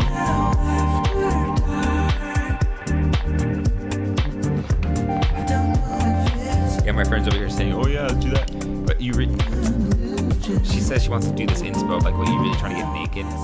She ain't trying to get naked for no shoot.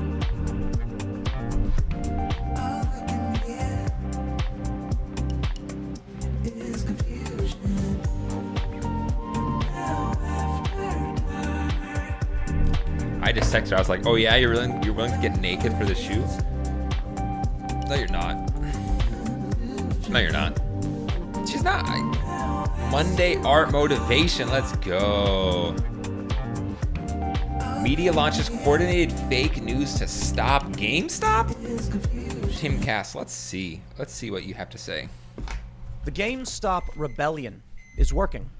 And for those that haven't been following this major story over the past week or so, let me just make it really simple for you. The position that these Wall Street elites are in is that they're being forced to buy extremely high-priced stock from regular people. And then regular people are talking about the sweet, sweet tendies they're getting, the profits off of their investment. And they're doing things like investing in children's hospitals and paying off medical debt, donating video games to kids and things like, Wow. children's hospital kids and things like that. I didn't know that. That they're doing things to help people. And what we're seeing is this.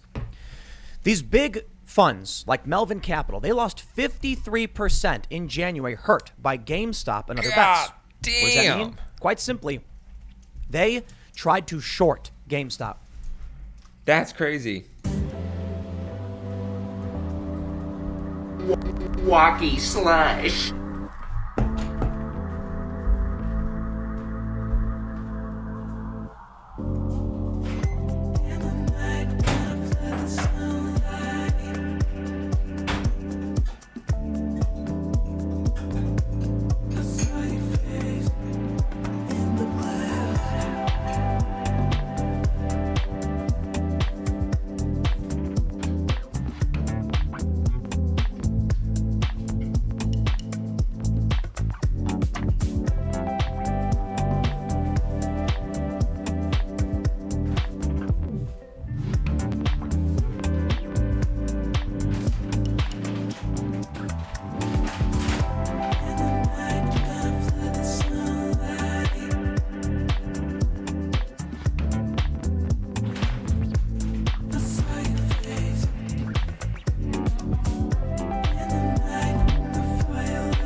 Guys, look at this.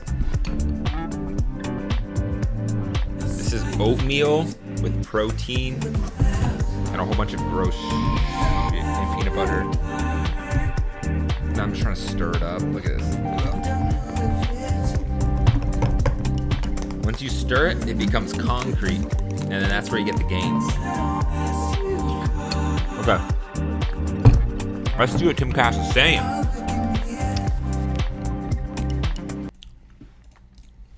Oh no, I want to do full screen. They took out a huge bet. And effectively what it is, they borrow the stock from somebody, they sell it, hoping to buy it back later at a lower rate and then give it back to the person they borrowed it from. Well, they got to pay back the stocks they borrowed, right? They got to give them back. That means the only way to get them is to buy from the GameStop rebellion retail investors, regular Americans, at jacked up prices. Damn. So to put it simply, regular American is now sitting there with his hand out saying, pay up, buddy, because if you need it, and you do, I got it. So once these all start getting called in, these shorts, these hedge funds are going to suffer. And they're going to suffer greatly, and we're seeing it now in the market. My friends, it's actually getting really scary. The desperation. Did you think that the Wall Street elites and the political establishment would sit back while you rabble demand their money? They won't stand for that. Yeah, right. And they'll pull out all the stops. Hell yeah. But my friends, the veil has been shattered. Uh-huh. Whatever that is. People talk about red pill like the Matrix, like we've all been living in this false reality under this control. The veil shattered. I don't know exactly when, but piece by piece now, the glass is falling down and we're starting to get a glimpse at reality. Maybe it was the internet. Maybe it was the past 10 years. Maybe the powers that be, the establishment elites, the Wall Street elites, the political establishment, haven't been paying attention to what's been happening around them. But right now, there is a coordinated media effort to put out fake news in a desperate attempt to get people to stop buying GameStop, AMC, and other shorted stocks. Damn.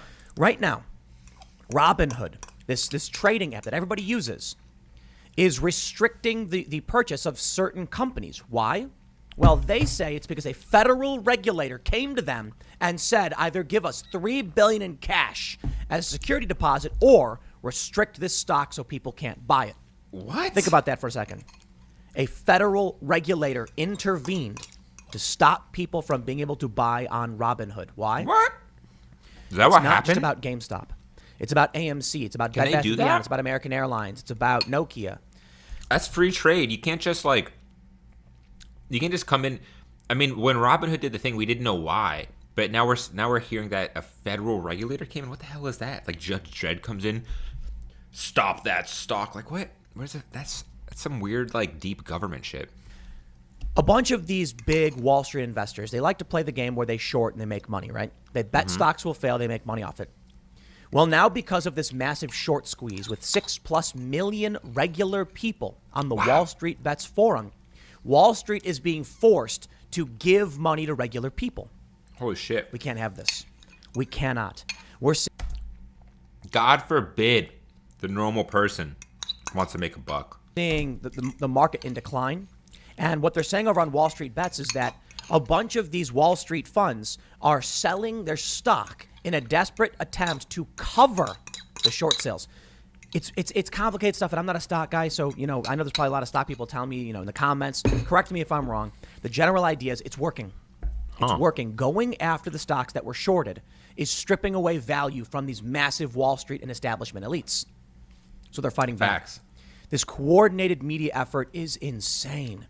They're trying to claim now that Reddit has decided silver is the real thing to short, or to short squeeze, which makes almost no sense. What? You see, Citadel is one of the main corporations backing Melvin. Well, I don't want to get into too much of the nitty-gritty details because I'm not a stock person, but to put it simply, there's a company called Citadel, which is one of the primary companies getting hurt by the short squeeze.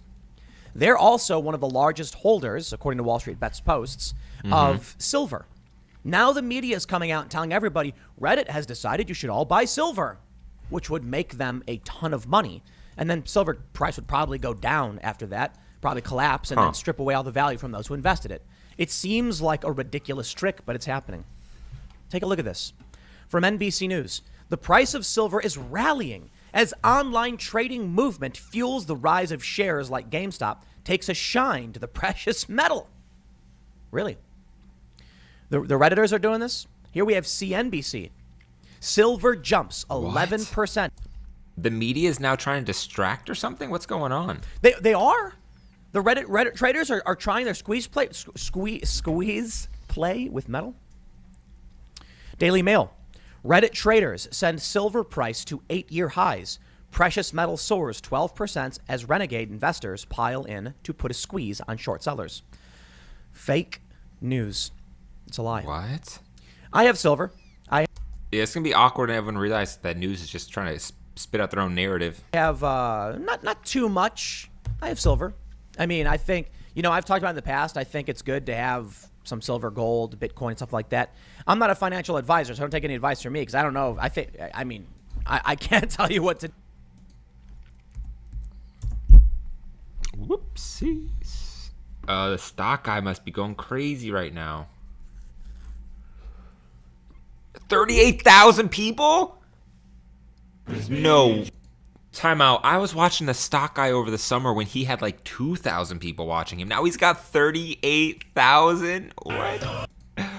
Holy shit. I mean, he also went on, he was also live with AOC. You think the institutions are buying GameStop at $350?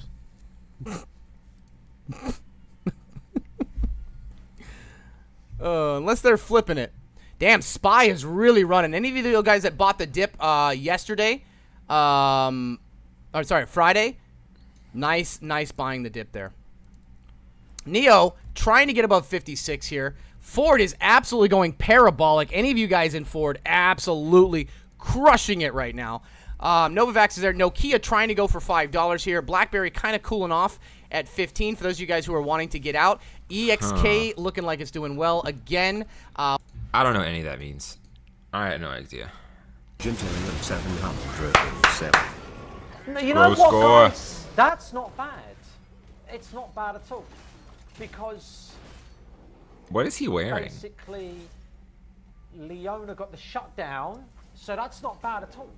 Oh my god. Their Leona have my shutdown rather than their Jin or their Vlad or their Camille. Honestly, I mean that, by the way. Okay. Double stun, liking it. Okay. God damn. She survives. She survives a lot. She survives easily. Dude, I wish I could play League on stream. Wait, who the hell was Dark Armor?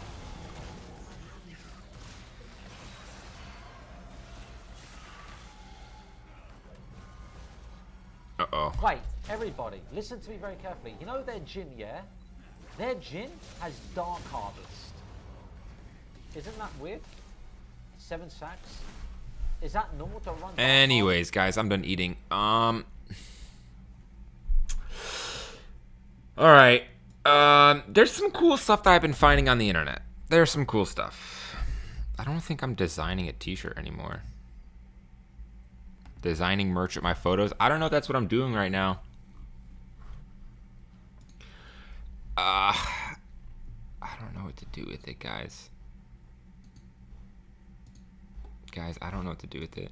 It's confusion. Now after dark. I don't know if it's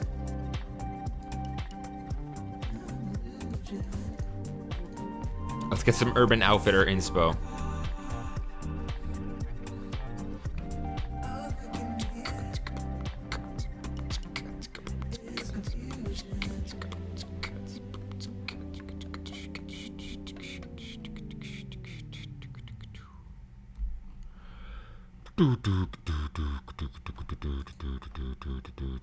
That's a really cool shirt. Look at that. That's actually really cool. I like how that wraps around. I don't know what to tell the guy. I'm gonna talk to the designer in a little bit here. But I don't know what I'm gonna tell him. I got no idea. I'm gonna be like, guys, I like this one idea, but I don't know what to do with the other one. These are such good designs.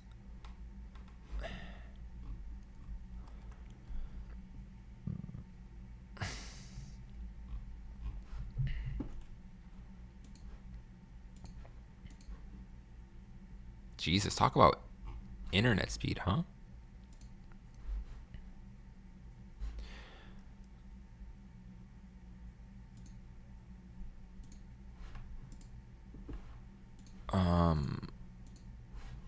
Let's see what's new for men's. Let's try and get some inspo. Urban Outfitters normally has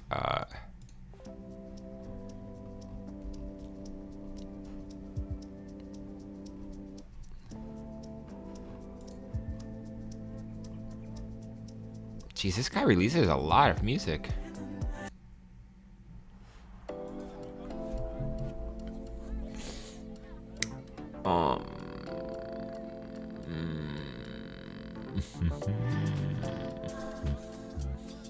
I have one of these, a big corduroy shirt. These are awesome. I have one of those. It's probably one of my favorite things I own. We need to find some inspo. We need some inspo here. We need to look at graphic tees. We gotta look at graphic tees.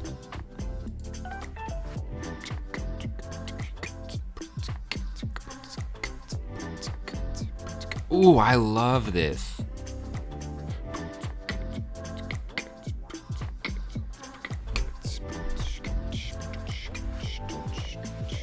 That's some total inspo. I like that. It feels so vintage. I love that.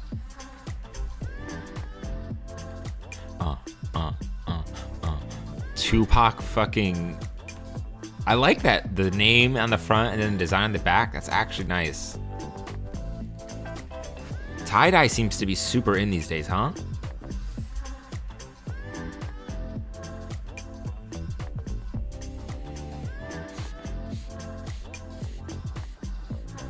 How do people do t-shirt designs, dude? I have no idea.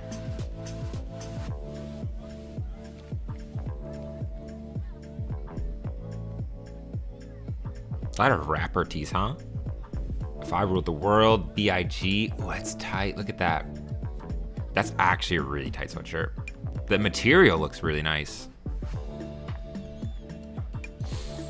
That looks really cool. TLC pullover. Oh, look at that polo Ralph Lauren. That looks so sick.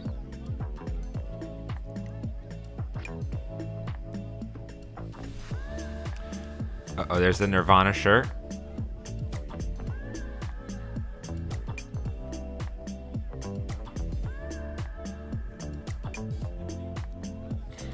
Remember, guys, you gotta yoink and twist. Yoink and twist. Yoink and twist.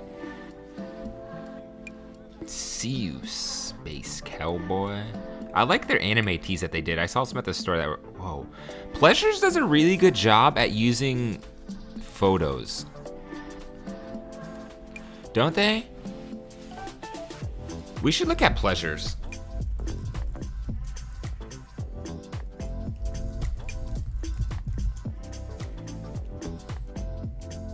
I want to look at some of their designs.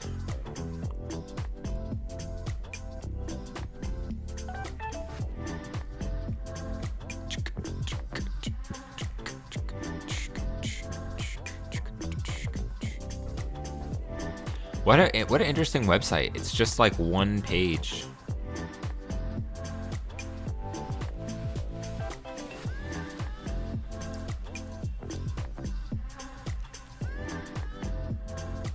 That's cool. Look at this. Dude, that's hella tight. That is so tight. $38, not bad. $38 for a t-shirt. Is that a lot? Probably comes out to like what, $40 total with tax. This website's trippy, huh? Damn, that beanie is sick. What's it, like $30? Dragon beanie, $35? Damn, that's a sick beanie. I would have bought that beanie. No, I wouldn't. I don't got money for it. But this is interesting.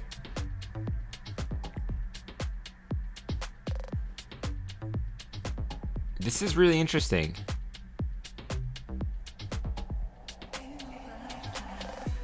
Here, let's use this as like mock-up design, right? Let's just save the image.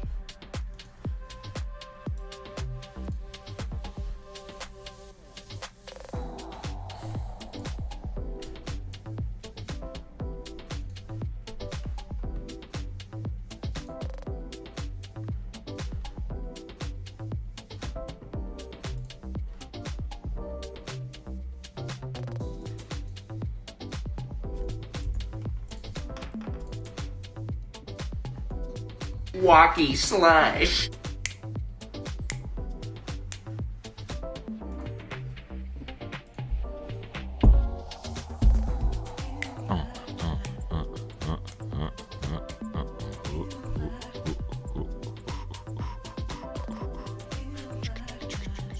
Here, I gotta change this screen because I don't want y'all seeing some shit that y'all shouldn't be seeing. I don't wanna get in trouble.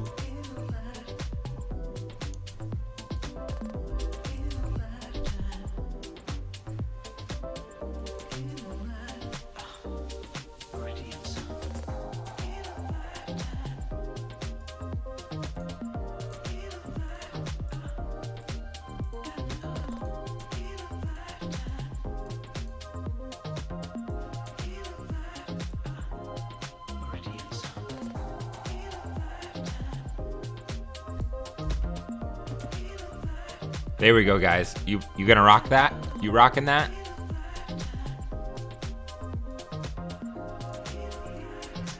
Hold up, I can't show you that.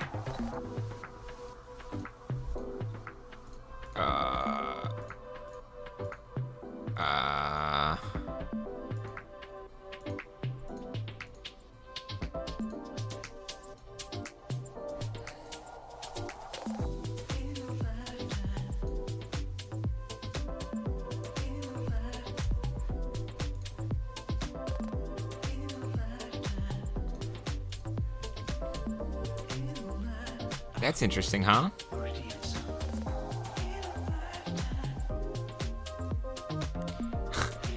It looks, their t-shirt looks like it like blends in, doesn't it? Maybe it's because it's like an actual shot of the shirt.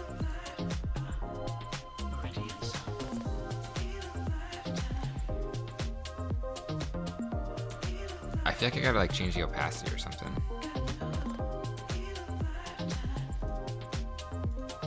What if there was like text? It was just like, oh my god, it's so big.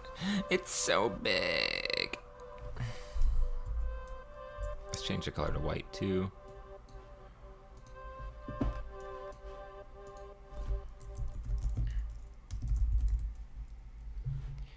I don't like that font, but whatever. We'll keep it for now.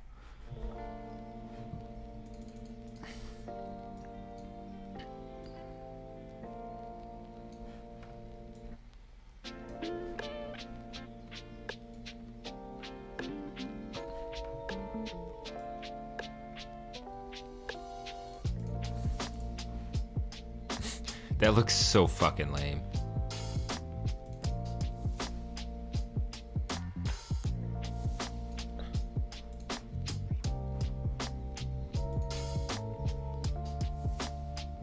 That looks so lame.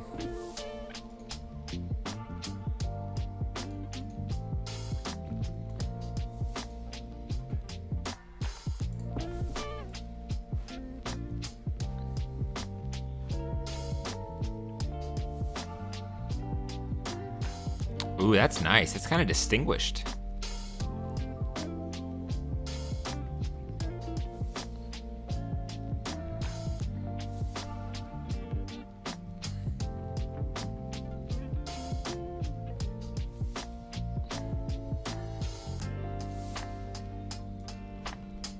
I'm kind of here for that.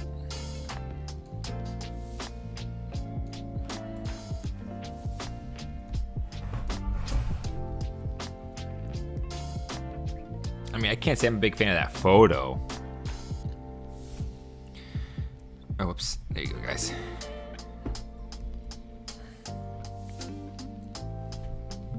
I don't know. I wouldn't wear that.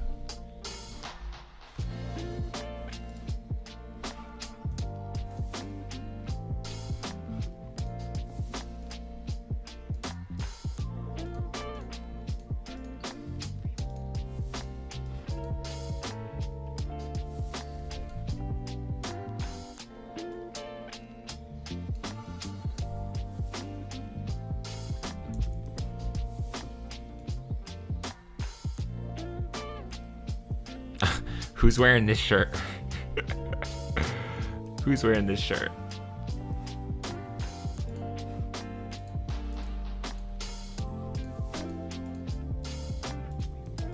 Actually, no, it would look really sick.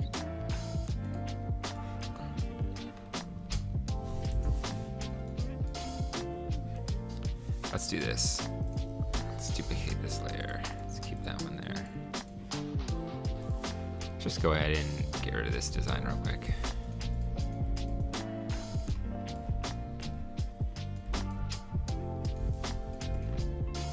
Okay.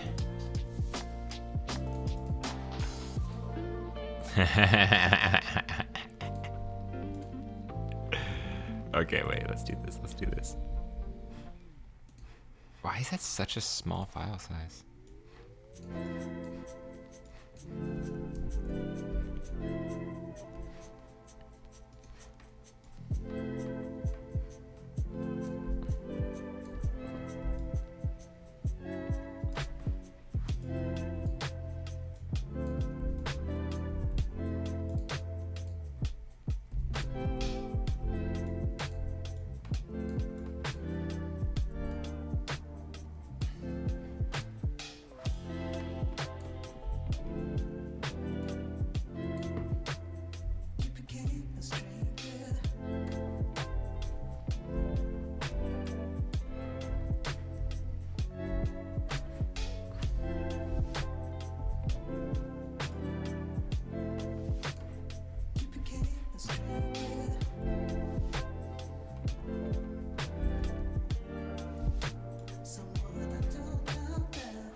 Why is this so sick?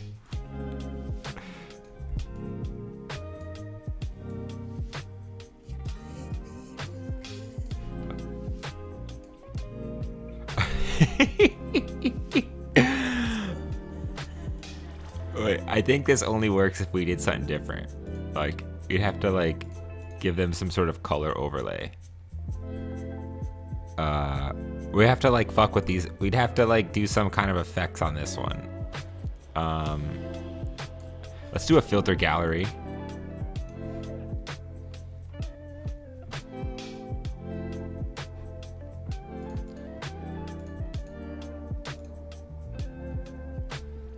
Fuck it.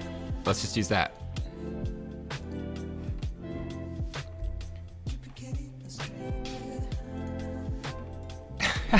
Is that tight? Yo, is that tight?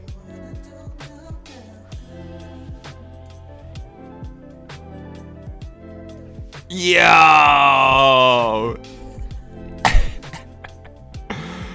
This needs more of like a vintage look to it, right? Let's make a group. Let's make a group. I have no idea if this is tight. All right, let's give it like a, let's give it a vibe.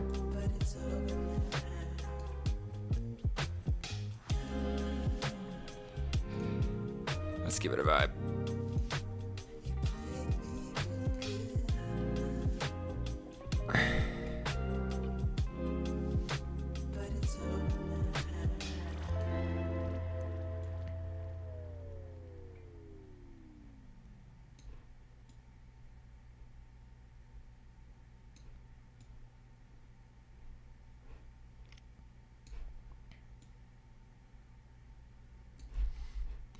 I don't know how to give it a vibe, guys. I've got to be honest. I don't really know. That's kind of tight. Are you guys fucking with this?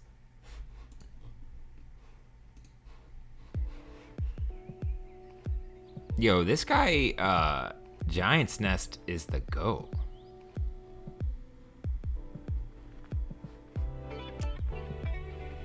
I could listen to his shit all day.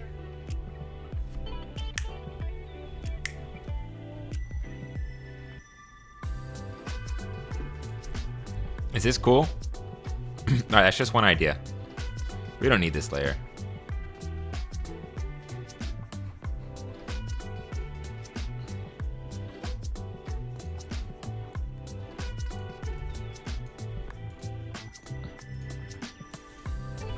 We'll put Sophia praying.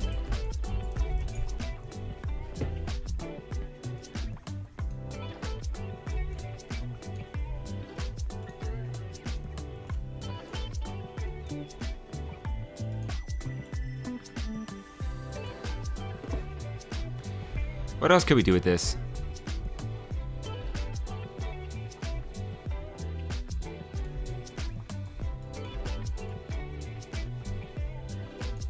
Oh wait, no, I don't want to do that.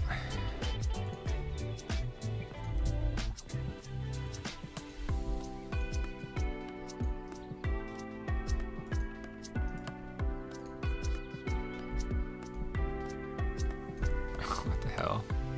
Perspective? That's kind of tight.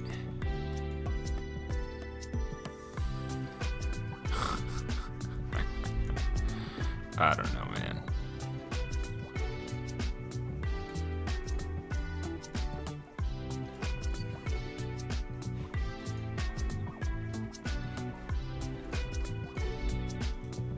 What the fuck?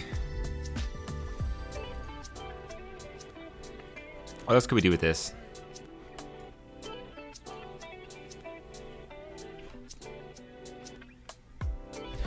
Let me call.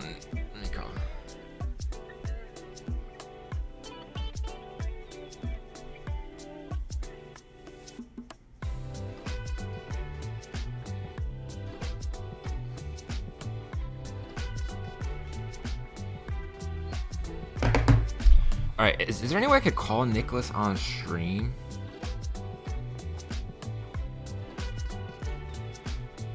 How would I call him on stream?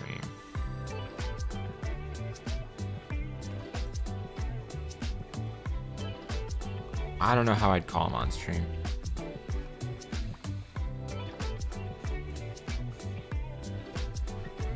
Maybe FaceTime?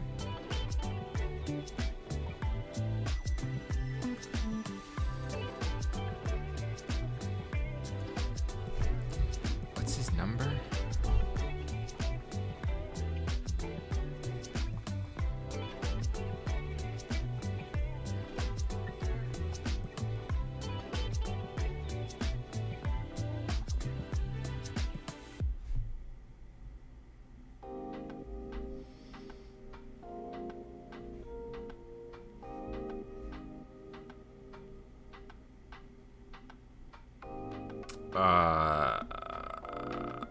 I don't know if I have this right. Let me call him. Alright, fuck it.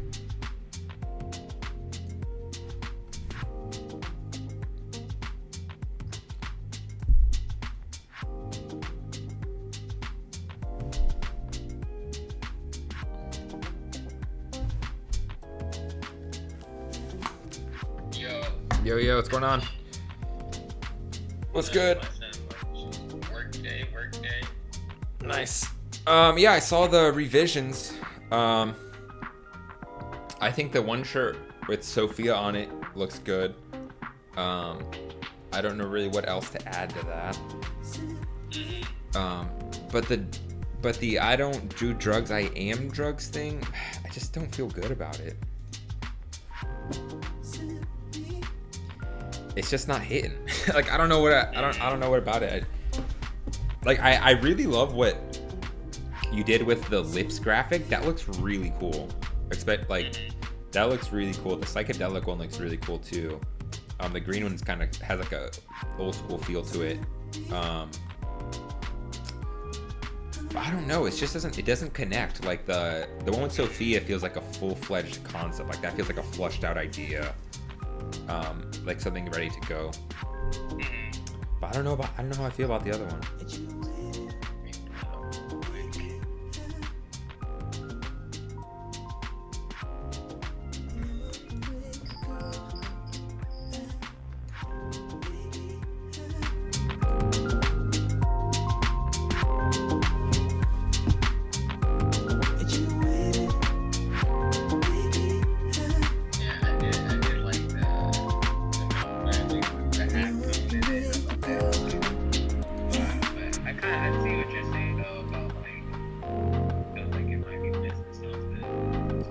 Yeah, it just feels incomplete, you know? I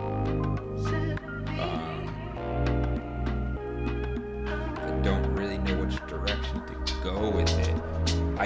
Some part of me feels like a cool direction would be to go with it is to make it look like a Rolling Stones t-shirt. Just like forget about the quote somehow for some reason, and then just like a Rolling Stones inspired t-shirt.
You could do something like this with like some Bruce Allen related text at the bottom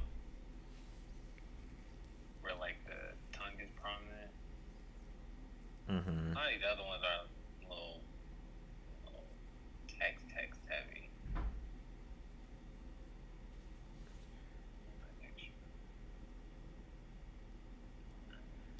But I mean, I think that looks tight where it says the Rolling Stones. It could say the Bruce Allen and then have the tongue on it. Yeah. You could do like some kind of script font with that, with the effect that maybe goes with the mouth. I'll just save that image just to have it in case. Put this right here.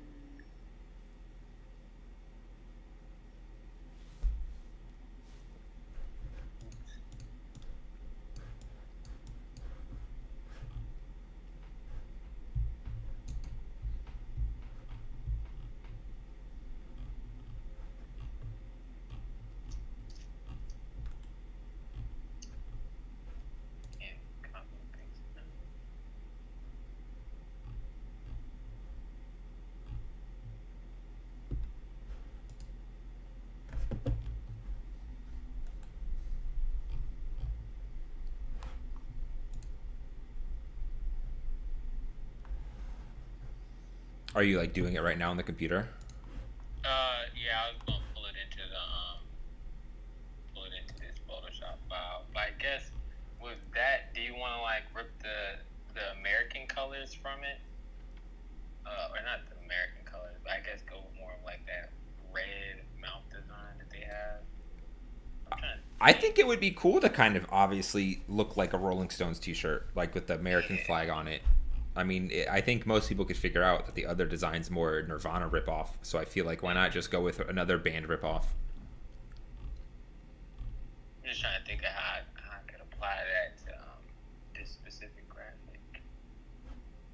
Let me just pull it up all together so I can have it side by side. But yeah, I mean overall, like I feel good with the second design. Other design I don't really feel good with, so I mean, I guess we'll try this last time and hopefully get it. You know, I know you only said like 1 or 2 revisions, so. Yeah, well, so I'll work on this, see if we could get something that looks like this, the Rolling Stones thing, and I should be able to follow up with you later today because I'm just in the lab today working. Nice. So, yeah, there ain't nowhere to go. I'll tell you that much. Yeah. Right, I'm looking outside and like I gotta drop off film, but I don't even want to go do that. Yeah, I ain't going nowhere. I've already made a decision. All right, so yeah, I'm gonna take that and I'll follow up with you a little bit later. Yeah, but yeah, the Rolling Stones would be tight. I mean, you know, it doesn't have to be exactly, you know. It's like there's different Rolling Stones t-shirts out there, but I think that the lips thing kind of reminds people of the Rolling Stones, like it looks sick. So however you think you could finesse it. Yeah, and if anything comes to mind that you think, you could just send over too. All right, cool. All right, sounds good. I'm out. Then. I'll look out for it. Peace.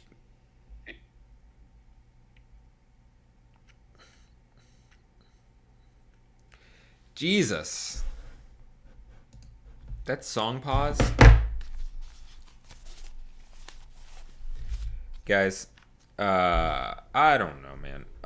This shit is so aggravating. I like this old Playboy hoodie. That's super sick.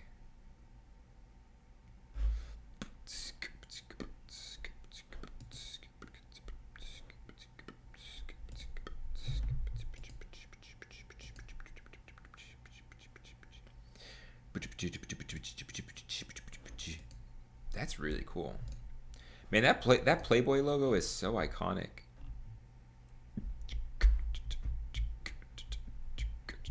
Wow, look at this. Botticelli. They have a Botticelli design on their shit. This looks really cool.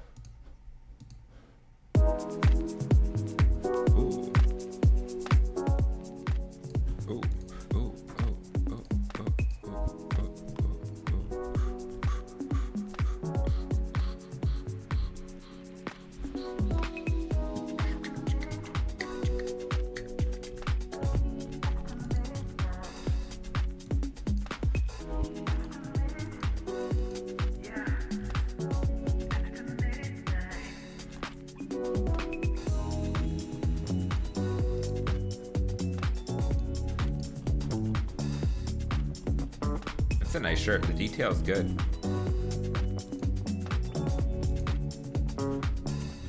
God damn, my computer is such a toaster.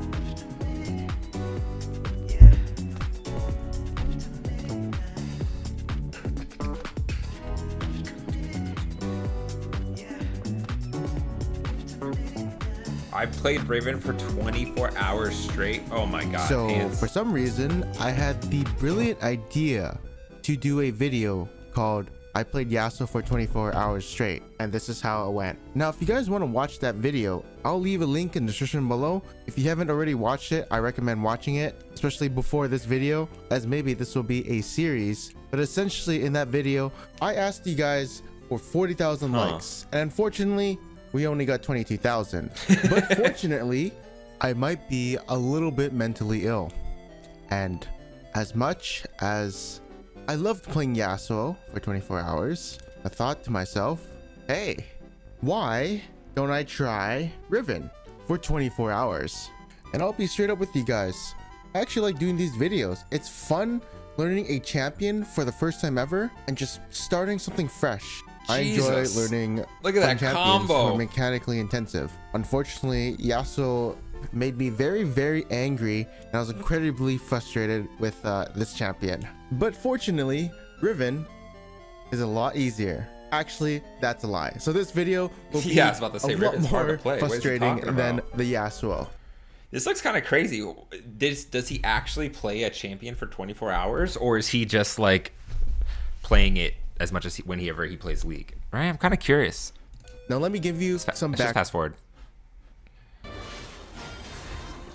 TSM Logan Paul. What a name. All right, I really don't want to watch him. I really don't. I want to see.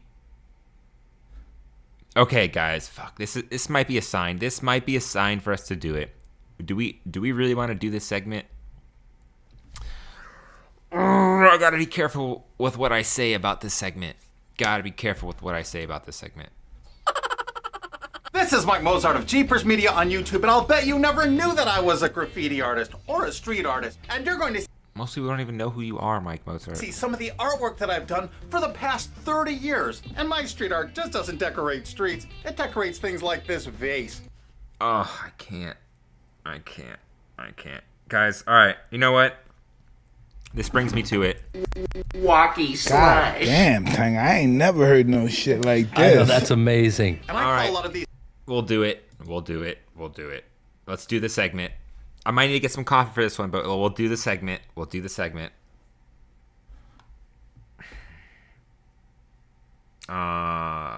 Which one was it? Is it this one? here in the East Village. I can't describe what happened with Alec Monopoly without going back. Okay. All right, guys. Let's put on a song. Not that one.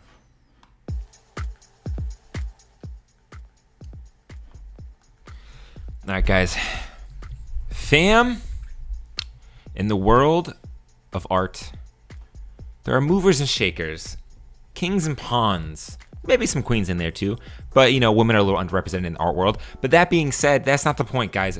The point is over the career of my YouTube production life, making videos on YouTube, commentating on the art world, I've noticed something specifically about this guy named Alec Monopoly. Now, I became a fan of Alec Monopoly and his work and his overall just lifestyle and swagger years ago. And a long time ago on this podcast where I was talking to my friend Marley McFly, we talked about Alec Monopoly and how whether or not him painting the Monopoly Man is stealing and all this stuff. But that's irrelevant because I ended up clipping out that little section using Alec Monopoly's name and doing some clickbait with that little clip on YouTube. That little clip on YouTube went on to get bigger and explode a little bit. I didn't know that people were looking up Alec Monopoly. That being said, that clip has gotten tons of views to me and it's got some comments, specifically some comments about the authenticity of Alec Monopoly. Whether or not he is a fraud, whether or not he is a fake, whether or not he has stolen his artwork from someone named Mike Mozart. And this is something that I have wondered myself for quite some time is I get so many comments on this video talking about how much Alec Monopoly has stolen his artwork, his art style from someone named Mike Mozart. And people have asked me to make videos on this, but the thing is that I don't want to say something bad about an artist that I don't know or I can't verify. But recently, I found a video that I think uncovers the truth. Now, it's from Mike Mozart, and it's his side of the story, but we're going to watch it, and we're going to see what is really happening in this art beef. Whether or not Alec Monopoly actually stole from Mike Mozart, and whether or not Mike Mozart actually has something to claim. You know, is Alec Monopoly actually a fake? I don't want to expose him, guys. I just want to say this, that I love all artists. I don't care who you are, what you've done. I don't know you personally. If you're out there popping, you're successful, and you've made it, good for you, man. Good for you. But guys, that brings us to it. Feast your eyes. We are going to figure out this art beef. Whether or not Alec Monopoly has been jacking, has been just straight up copying from Mike Mozart. So here we are. This video is from Mike Mozart. This is his side of the story. And this is the story of them. So let's just get into it.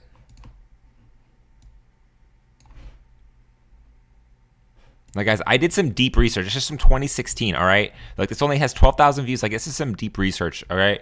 Whether it popped up in my feed and I call that deep research. All right, Seekers. I'm Mark. We're here at 2 and 2 Arts Day in the East Village, and we're interviewing Mike Mozart. Well, it's great to be here. What a beautiful gallery. It's great to be here in the East Village. It's much nicer than I thought it was going to be. I was here in the 80s, so I know what it used to be like. But go ahead. So, Mike, tell me about your history with Alec Monopoly. Alec Monopoly. Okay, this is the only video I have found where the story of Mike Mozart, Mimo, people call Mimo, and Alec Monopoly exists. Alec Monopoly will never talk about it. You can't find any clips, but Mike Mozart only references it. But in this video, he breaks it down for us. I can't describe what happened with Alec Monopoly without going back into my own history of what led me to actually meet him. I was a famous person on YouTube. I was a YouTube celebrity before I met Alec Monopoly. Really? And I was very popular. I was one of the top subscribed, one of the top viewed in the history of YouTube at the time. This is 2010, 2011. Oh, wow. And at the time, YouTube allowed me to have live streaming. And only a few days... YouTube had live streaming back in 2010, 2011? What the heck? Into that, I heard about Occupy Wall Street. So I was there, and there was a very famous billionaire. Isn't this good timing? The fact that he's referencing Occupy Wall Street at a time when Reddit Wall Street Bets is completely crushing hedge funds and all this stuff. Like, this is good timing for this clip. Named Alki Davis. Is someone's dog and car barking right now? Ain't that some shit? As soon as you want to do a clip, someone's dog's barking, someone's car alarm is going off. God damn.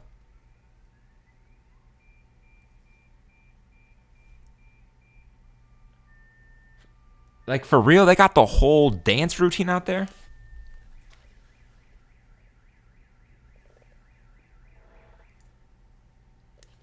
God damn, someone turned their... Ain't no one care about your car. All right, let's watch this. Let's find the truth. I mean, he had this online streaming site called Film On. And here I am live streaming through my laptop on YouTube Live, and I had all these live viewers, and I didn't have any problems. And he had this Film On system. He was very interested in me coming out and advising him on his own system. I decided to bring a blue man's dress shirt. And on that dress Wait a shirt, minute. He had a laptop on YouTube Live, online streaming site called Film On, famous Bill by Wall Street. So I was there, and there was a very famous billionaire named Alki David. I mean, he had this online streaming site called Film On. And here I am live streaming through my laptop on YouTube Live, and I had all these live viewers, and I didn't have any problems. And he had this Film On system. He was very interested in me coming out and advising him on his own system. Okay, so it starts with Occupy Wall Street. Mike Mozart goes to live stream himself on YouTube with his laptop, which is unheard of in 2010, 2011. This is like almost pre-Twitch. It's just like the early stages of Twitch.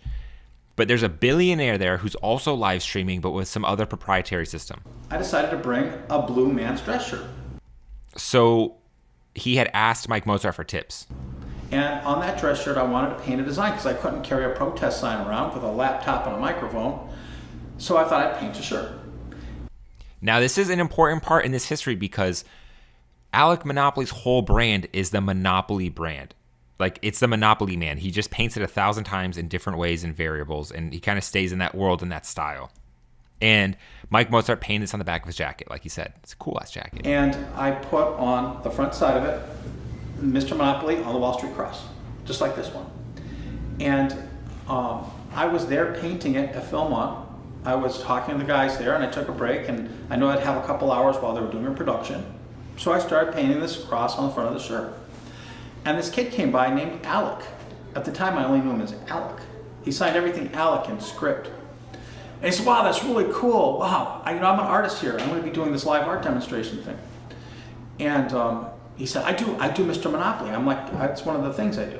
And he showed me. Okay, this is important because a young Alec Monopoly who was writing his name in text came up to Mike Mozart and said that his character was Alec Monopoly. So pre them meeting for the first time, Alec Monopoly was painting the Monopoly man. This is important to note. It's very important detail. A couple of pictures he had, and it was Mr. Monopoly as a DJ and Mr. Monopoly on keyboard. So that was an early Alec Monopoly piece of the Monopoly man DJing. And he said, I would love if you would draw that cross for me. Could you draw that for me so I could project it and trace it? So he admitted he needed it to project and trace. He needed the model of it. So I drew a nice, neat drawing, and I inked it for him. And a couple weeks later, he sent me a text message. I hadn't heard from him. And dude, I projected it and traced it in this alleyway. It's so beautiful. It became one of the symbols of Occupy Wall Street. Oh, okay. So Alec asked Mike Mozart to paint the Wall Street cross that the Monopoly man is hanging on. So I guess that then Alec took that, projected it on a wall, because Alec Monopoly does murals, projects it on a wall, does his own Monopoly man on it, and then he gets then it. Now at that time, and then as you said, that became a symbol for the Occupy Wall Street. Interesting factoid. I went back to broadcasting Occupy Wall Street live. Well, Alec had noticed I was working on that shirt when he met me. And he said, it's beautiful. And I told him I was going to wear it while I'm broadcasting Occupy Wall Street. And he, at the time, was not a known artist. No one had heard of Alec Monopoly. No one had heard of Alec. He was really just Alec. So I said, you know what? I got this shirt all painted. Why don't you put some splatters or something on it, and you can sign it too. Because I'll be broadcasting live to 50,000 people. And people say, what's the shirt? Tell us about the shirt. And I can say, I was a collaboration with this kid, Alec. Okay, so then at this point in time, Mike Mozart extends the olive branch to Alec Monopoly, who is just a young, inspired kid, and he says, yeah, why don't we collab on this shirt? This is perhaps the nicest thing you could do for someone. He says, collab on this shirt. We'll be in front of 50,000 people. Let's do it. And so he put a bunch of splatters of paint on it. Which Alec Monopoly still does paint splatters. He signed one cuff. I signed the other cuff. He signed one collar. I signed one collar. And I said, on the back of the shirt, right? It's almost as if they signed the certificate of doom for this. It's like some foreshadowing. Your name big, like across the top, like we're a football player would. Do it in big block letters. And he did that. And I gave him the drawing. Now, he's all excited that he's got this new drawing. And we're stuck there for 3 days because he had to come back to do the shows. Mm-hmm. And he said, could you draw me more pictures of Mr. Monopoly? So I did quite a lot of drawings for him for nothing. Alec Monopoly painting top and Mike Mozart original drawing bottom. For years, a couple of years at that point at least, maybe 3 years. It wasn't until later they found out that even though... Wait, we gotta go back. More pictures of Mr. Monopoly. 3 days, because he had to come back to do the shows. And he said, could you draw me more pictures of Mr. Monopoly? So I did quite a lot of drawings for him for nothing. For years, a couple of years at that point at least, maybe. So they met during this live stream. Alec Monopoly asked him to paint him more photos of the Monopoly man, which is weird.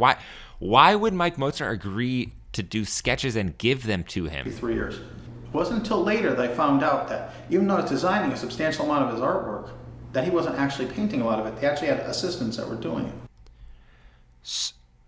Wait, that was a weird transition to where they're stuck for 3 days live streaming, and then he started just doing more stuff for Alec Monopoly. And Alec Monopoly is really rich. His family's really rich. So maybe he pays him a little bit. He's starting to pay him. So Mimo goes, all right, sure, you're paying me some money. I'll give you some Alec Monopoly drawings. So I started getting him to pay me just little bits of money here or there.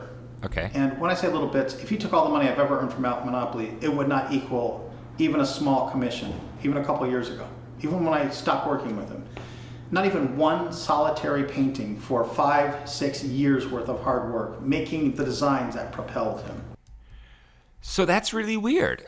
Mike Mozart knowingly made Mr. Monopoly designs, like working for Alec Monopoly. Alec Monopoly is paying him very little, according to Mike Mozart. But I guess Mike Mozart didn't know that Alec Monopoly was reusing them and recycling, but he was having his assistants and lab assistants take the designs and redo them. Now, it's a very controversial thing in the art world of whether or not it is okay for studio assistants to create the works, right? Like if a studio assistant does 90% of the work, but the artist does 10%, is that still their art? Should it sell for the same amount? Same way, Alec Monopoly, the people might make the work, but then Alec Monopoly comes up and finishes the man, fills him in, and then writes his name. Like, is that still an Alec Monopoly piece, right? It's a very hot topic in the art world.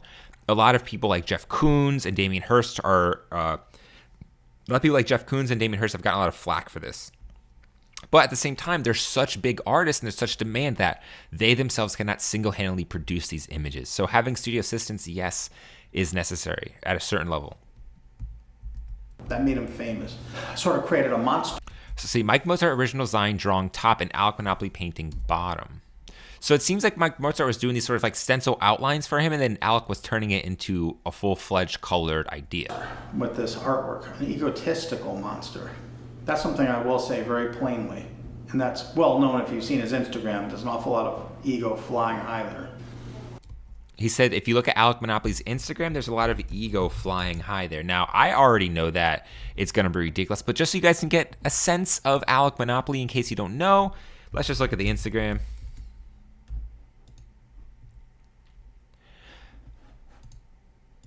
No, I want to look at his profile.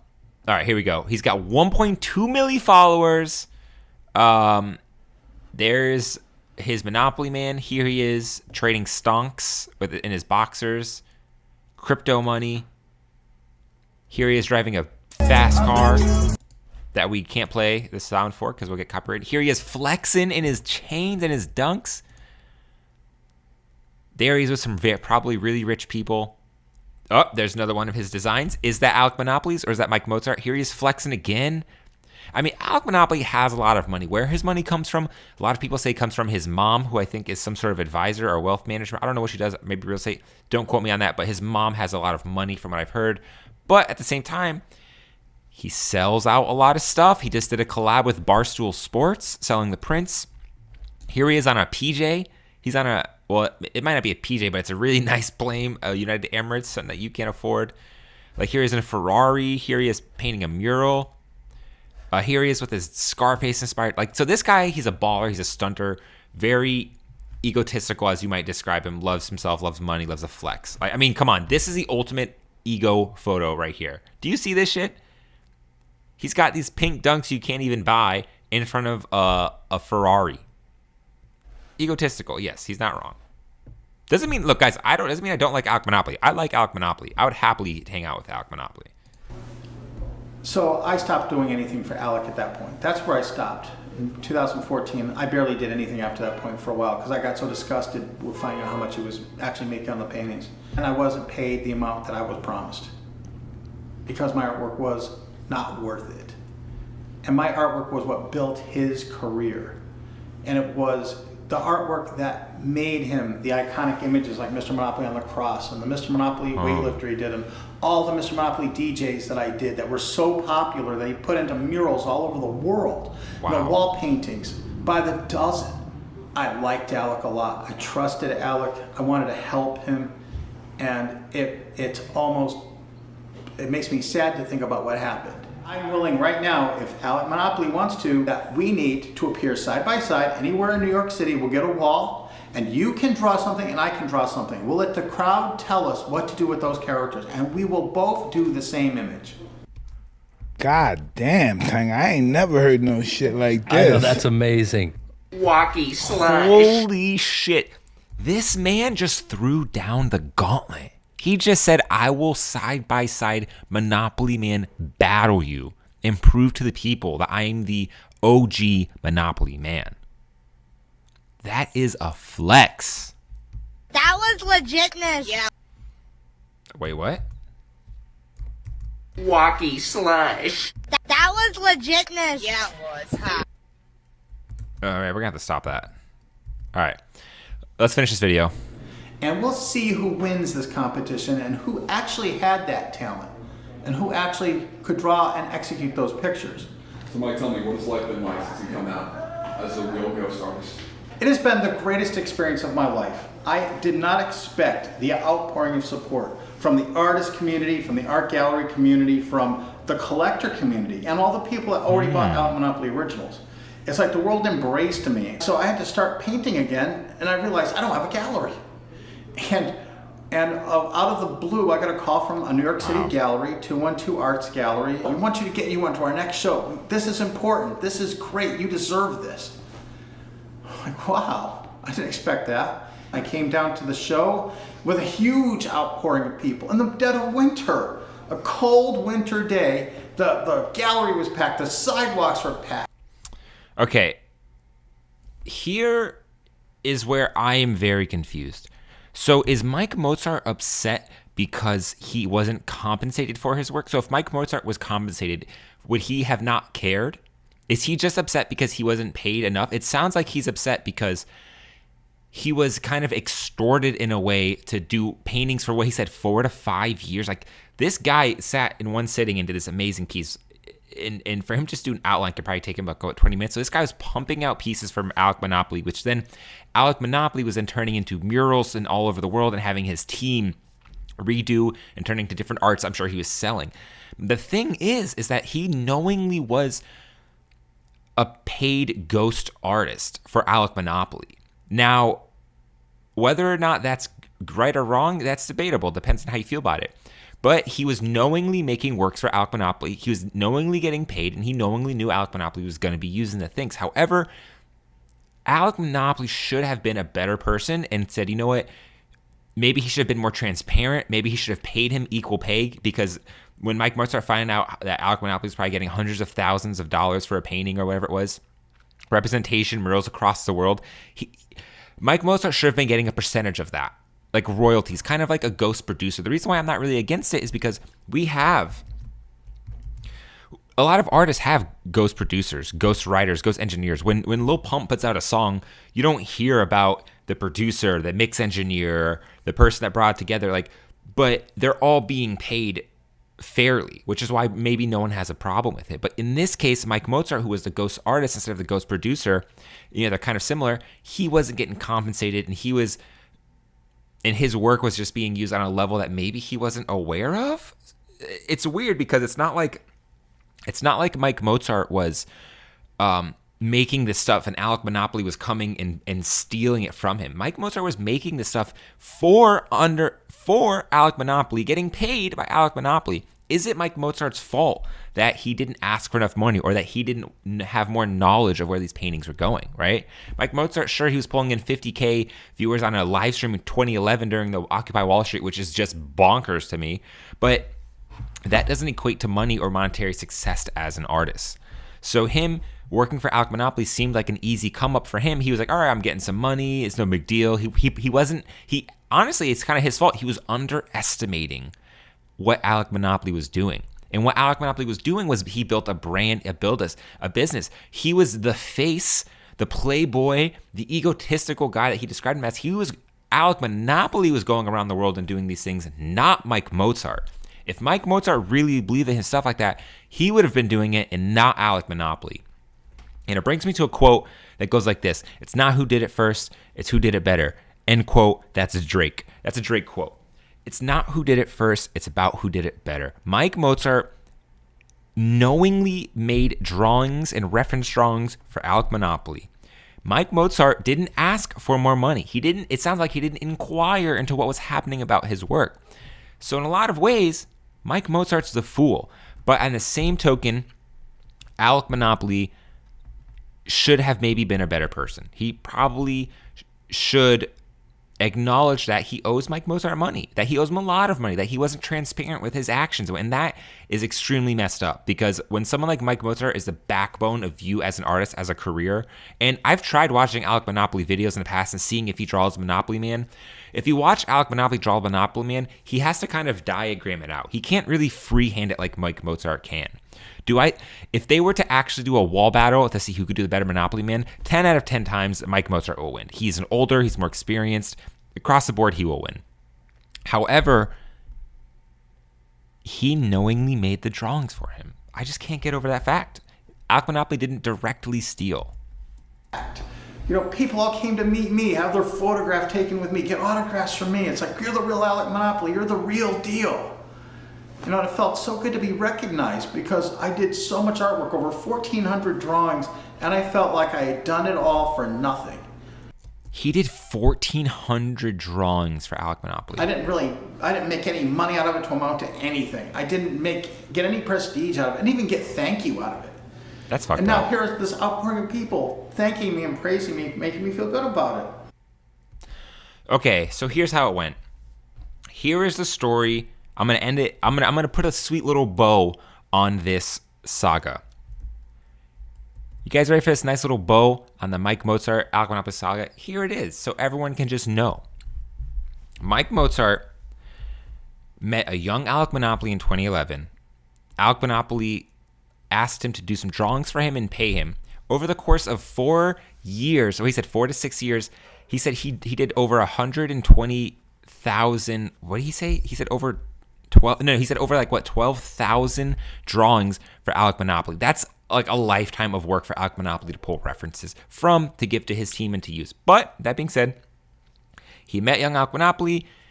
He was willing to collab with him. He started drawing for him. Then they started a relationship where he was creating drawings, probably sending them out, and Alec Monopoly was sending him small pieces of money for the drawings. Mike Mozart, being an artist himself, sounds like he was not thinking about what was happening with his drawings, how they were being repurposed. So while Mike Mozart was getting paid little for the drawings from Alec Monopoly, which he knew that Alec Monopoly was knowingly using, Alec Monopoly was taking those drawings and flipping them. He was getting his team to create bigger pieces. He was doing murals all over the world. He built his brand. He built the brand of Alec Monopoly, the playboy, the billionaire, the money guy, with the hot girlfriend that he's got now. And pause on that, but she's attractive. And then 4 or 5 years later, Mike Mozart finds out that Alec Monopoly was doing all this, gets upset, says, F you, I'm done.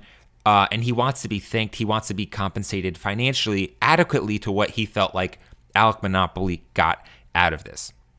So at the end of the day, this is my thoughts on this thing. Mike Mozart fucked himself. He should have had a contract. He should have been better about his business. He should have had more knowledge about what's happening with his photos. He should have maybe had more contact with Alec. I'm sure the dynamic was Mike Mozart made these drawings. At the end of the week, he sent them off, and then Alec Monopoly sent him like a check in the mail. But Mike Mozart didn't know that Alec Monopoly was growing his brand all around the world and creating a superstar playboy artist. So in this case, is Alec Monopoly technically stealing? No. But he is stealing in the fact that he did not compensate Mike Mozart. He owes him more. He really does. On a human level, he owes him more money for how much money he's made off of it. He needs to thank him. He needs to treat Mike Mozart like the Godfather. If Alec Monopoly was true to his Italian roots, he would be a better man about this and just talk to Mike Mozart and make amends. Give him $1 million. That's just make his life better. You built your career off his work, which is not wrong to say. Then compensate the man financially. So at the end of the day, it still comes down to, it's not who did it first, it's about who did it better. Alec Monopoly knowingly paid Mike Mozart, who knowingly made drawings for Alec Monopoly to use, and Alec Monopoly used them very well. And Mike Mozart's upset about that. So in a lot of ways, I'm sure Alec Monopoly is looking at this like, screw that ghost artist guy producer back then, but Alec Monopoly should acknowledge and pay him fairly. There it is. That is the saga of Mike Mozart and Alec Monopoly. Are there more moving pieces? Yes. Ooh. Are there more moving pieces than that? I'm sure. But from Mike Mozart's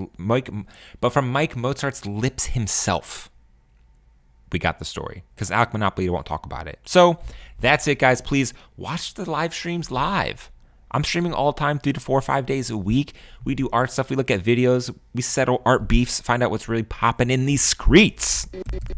Wacky Slash. That was legitness. Yeah. God damn, Tang. I ain't never heard no shit like this. I know, that's amazing. Until next time. God, that was a good clip. Clippy, clippy, clip.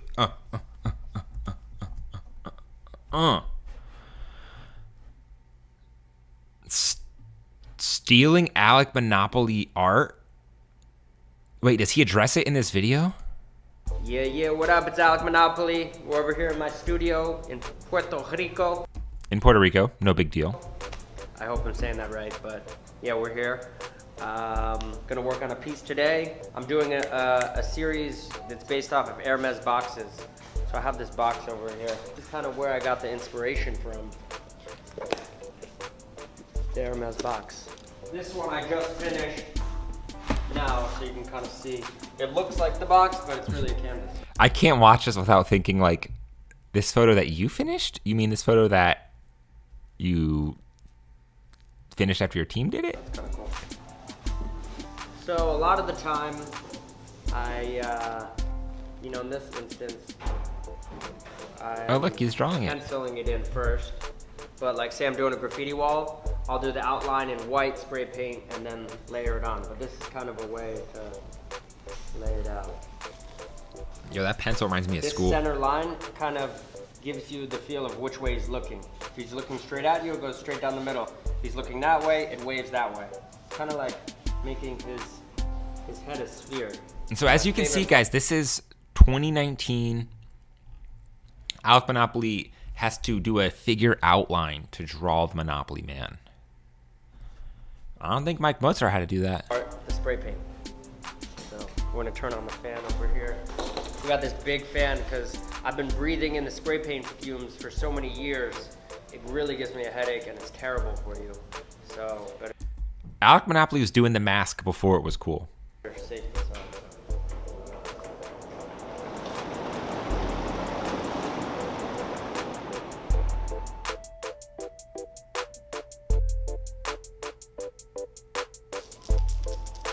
Alright, so right now I'm laying down all the colors with the spray paint, Girl just coming out of nowhere with the dump truck. which is kind of my favorite part.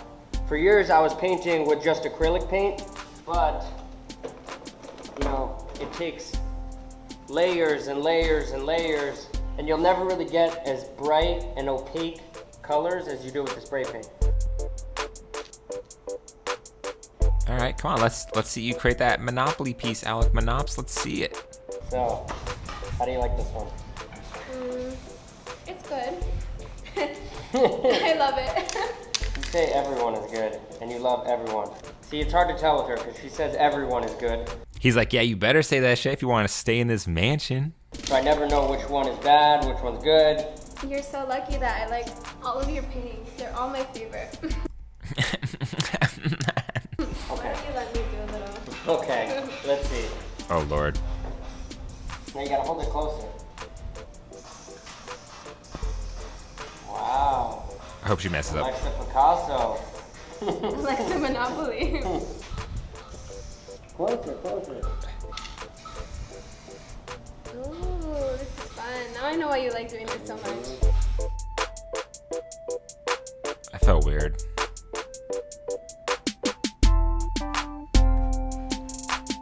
Not true. Collaboration with Beverly Hills Hotel. I had done like an event at the hotel, and like this is Wearing it, it's crazy. And in the store, they're saying And this guy it's just a sent it to collaboration between. So they're selling it in the store, saying this is Alec Monopoly collaboration. Yeah, look, what somebody sent me was that they found it in a post in French on a news. Literally, Years. somebody like it's written. Someone just sent you that? It's written in black and white on that it's a partnership. How is it a partnership? Like they put literally, including those new Saint-Tropez collection designed by the artist Alec Who sent you Monopoly. this? A fan. That's crazy. But I'm gonna send it to Avery. So there's a drama going on. That's not sus. where- Who send me sent the you this? screenshot, A fan? Where this company, I mean, it's not wrong. this French bathing suit company has been making bathing suits with my designs on them for the past 2 years. Wow. So I really haven't, I had the lawyers send them cease and desist. Damn. And they said, you know, basically go f yourself, we're gonna keep doing this. So finally, I really didn't want to post it on my Instagram because I didn't want to give them any attention. Should we True. share it on Instagram? Yeah, I didn't want to give them any more attention, but I'm gonna show you what I'm talking about. So Alec posted this today. This is like the girl one. Yo, you know what's crazy about this is I actually used to hook up this girl from Tinder who had an Alec Monopoly bathing suit. That's so funny. Yeah, that's so crazy. That a lot of people in Europe, I saw them wearing it, and then this is a newer collection. But it's like none of this is his, obviously, and so many of his fans But none of that is his. were wearing it. It's crazy. And in the store, they're saying And this guy it's just a sent it to collaboration between. So they're selling it in the store, saying this is Alec Monopoly collaboration. Yeah, look, what somebody sent me was that they found it in a post in French on a news site that it says that they're partners, but obviously that's not true. So my pieces are artistic renditions of Mr. Monopoly. Wait, and I have another one. Hold on, I'll be right back. So this is my interpretation of Mr. Monopoly. So I'm reimagining him. So I'm taking the character and changing positioning, context, and composition of Mr. Monopoly. Mm-hmm. There on the bathing suits, taking these artistic renditions that I created and using them directly on there from my paintings. It's not That's a good point. Is artistically renditioning copyright violation? Taking them straight from the board game. And you don't only do Monopoly, you make artistic renditions of my favorite. This is just for me, this is not for sale. You will never make this again. This is a limited edition, one of one. For me, not for sale. I just wanted to show you guys. You can take also Hello Kitty and, you know, put a money bag on it, and that's Alec Monopoly. That's not Hello Kitty anymore. I think you should make more of those pieces, but for me, not for sale. Ah, shit, I spelt it wrong. Hermes. Hermes. I feel like you always spell things wrong. I know. I'm actually dyslexic, so I read backwards. So this is my latest toy I dropped. It was crazy. We put this on the website, and so many people were trying to buy it that the website crashed. So they sold out right away. So this was my first toy release I had. This is cool. So this character I call Monoppy. So he's kind of like a cartoon version of myself. So this image, this piece, I do have trademark on and is my intellectual property. So this is like one of the pieces that I make multiples of, and I can do merchandise and stuff. But I don't really do too much merchandise because I don't really want to, you know, dilute my brand out there. You like this one? I love it. See, Why don't I have she one? loves every single one. So it's kind That of thing like is cool. Richie Figurines are really cool. eyes, I like that. Mr. Monopoly's body, and like Mr. Monopoly's top hat. So it's kind of like all of them put together to kind of symbolize myself. You know, he's holding a spray Whoever can. bought this got really lucky because we don't even have one. It was actually a collaboration with Beverly Hills Hotel. I had done like an event at the hotel, and like this is, but I've never seen multiple for an installation. So basically, I'll kind of explain how I'm going to do the piece. So I'm going to line up. There's going to be. What? Why does he have so many techniques? 9 of them. So basically, if you can imagine, it'll be like this, over like that, to make one big canvas. What? That's actually tight.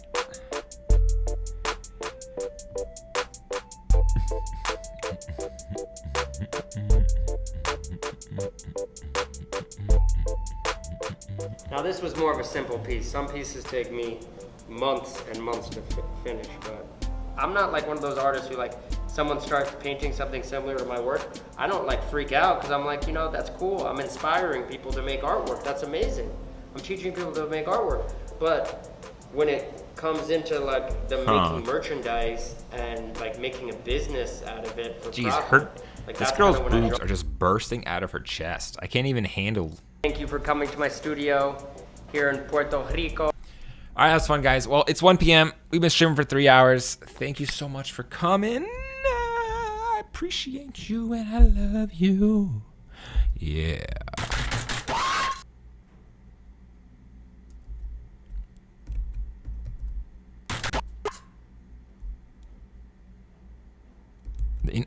Yeah, that one doesn't work that well.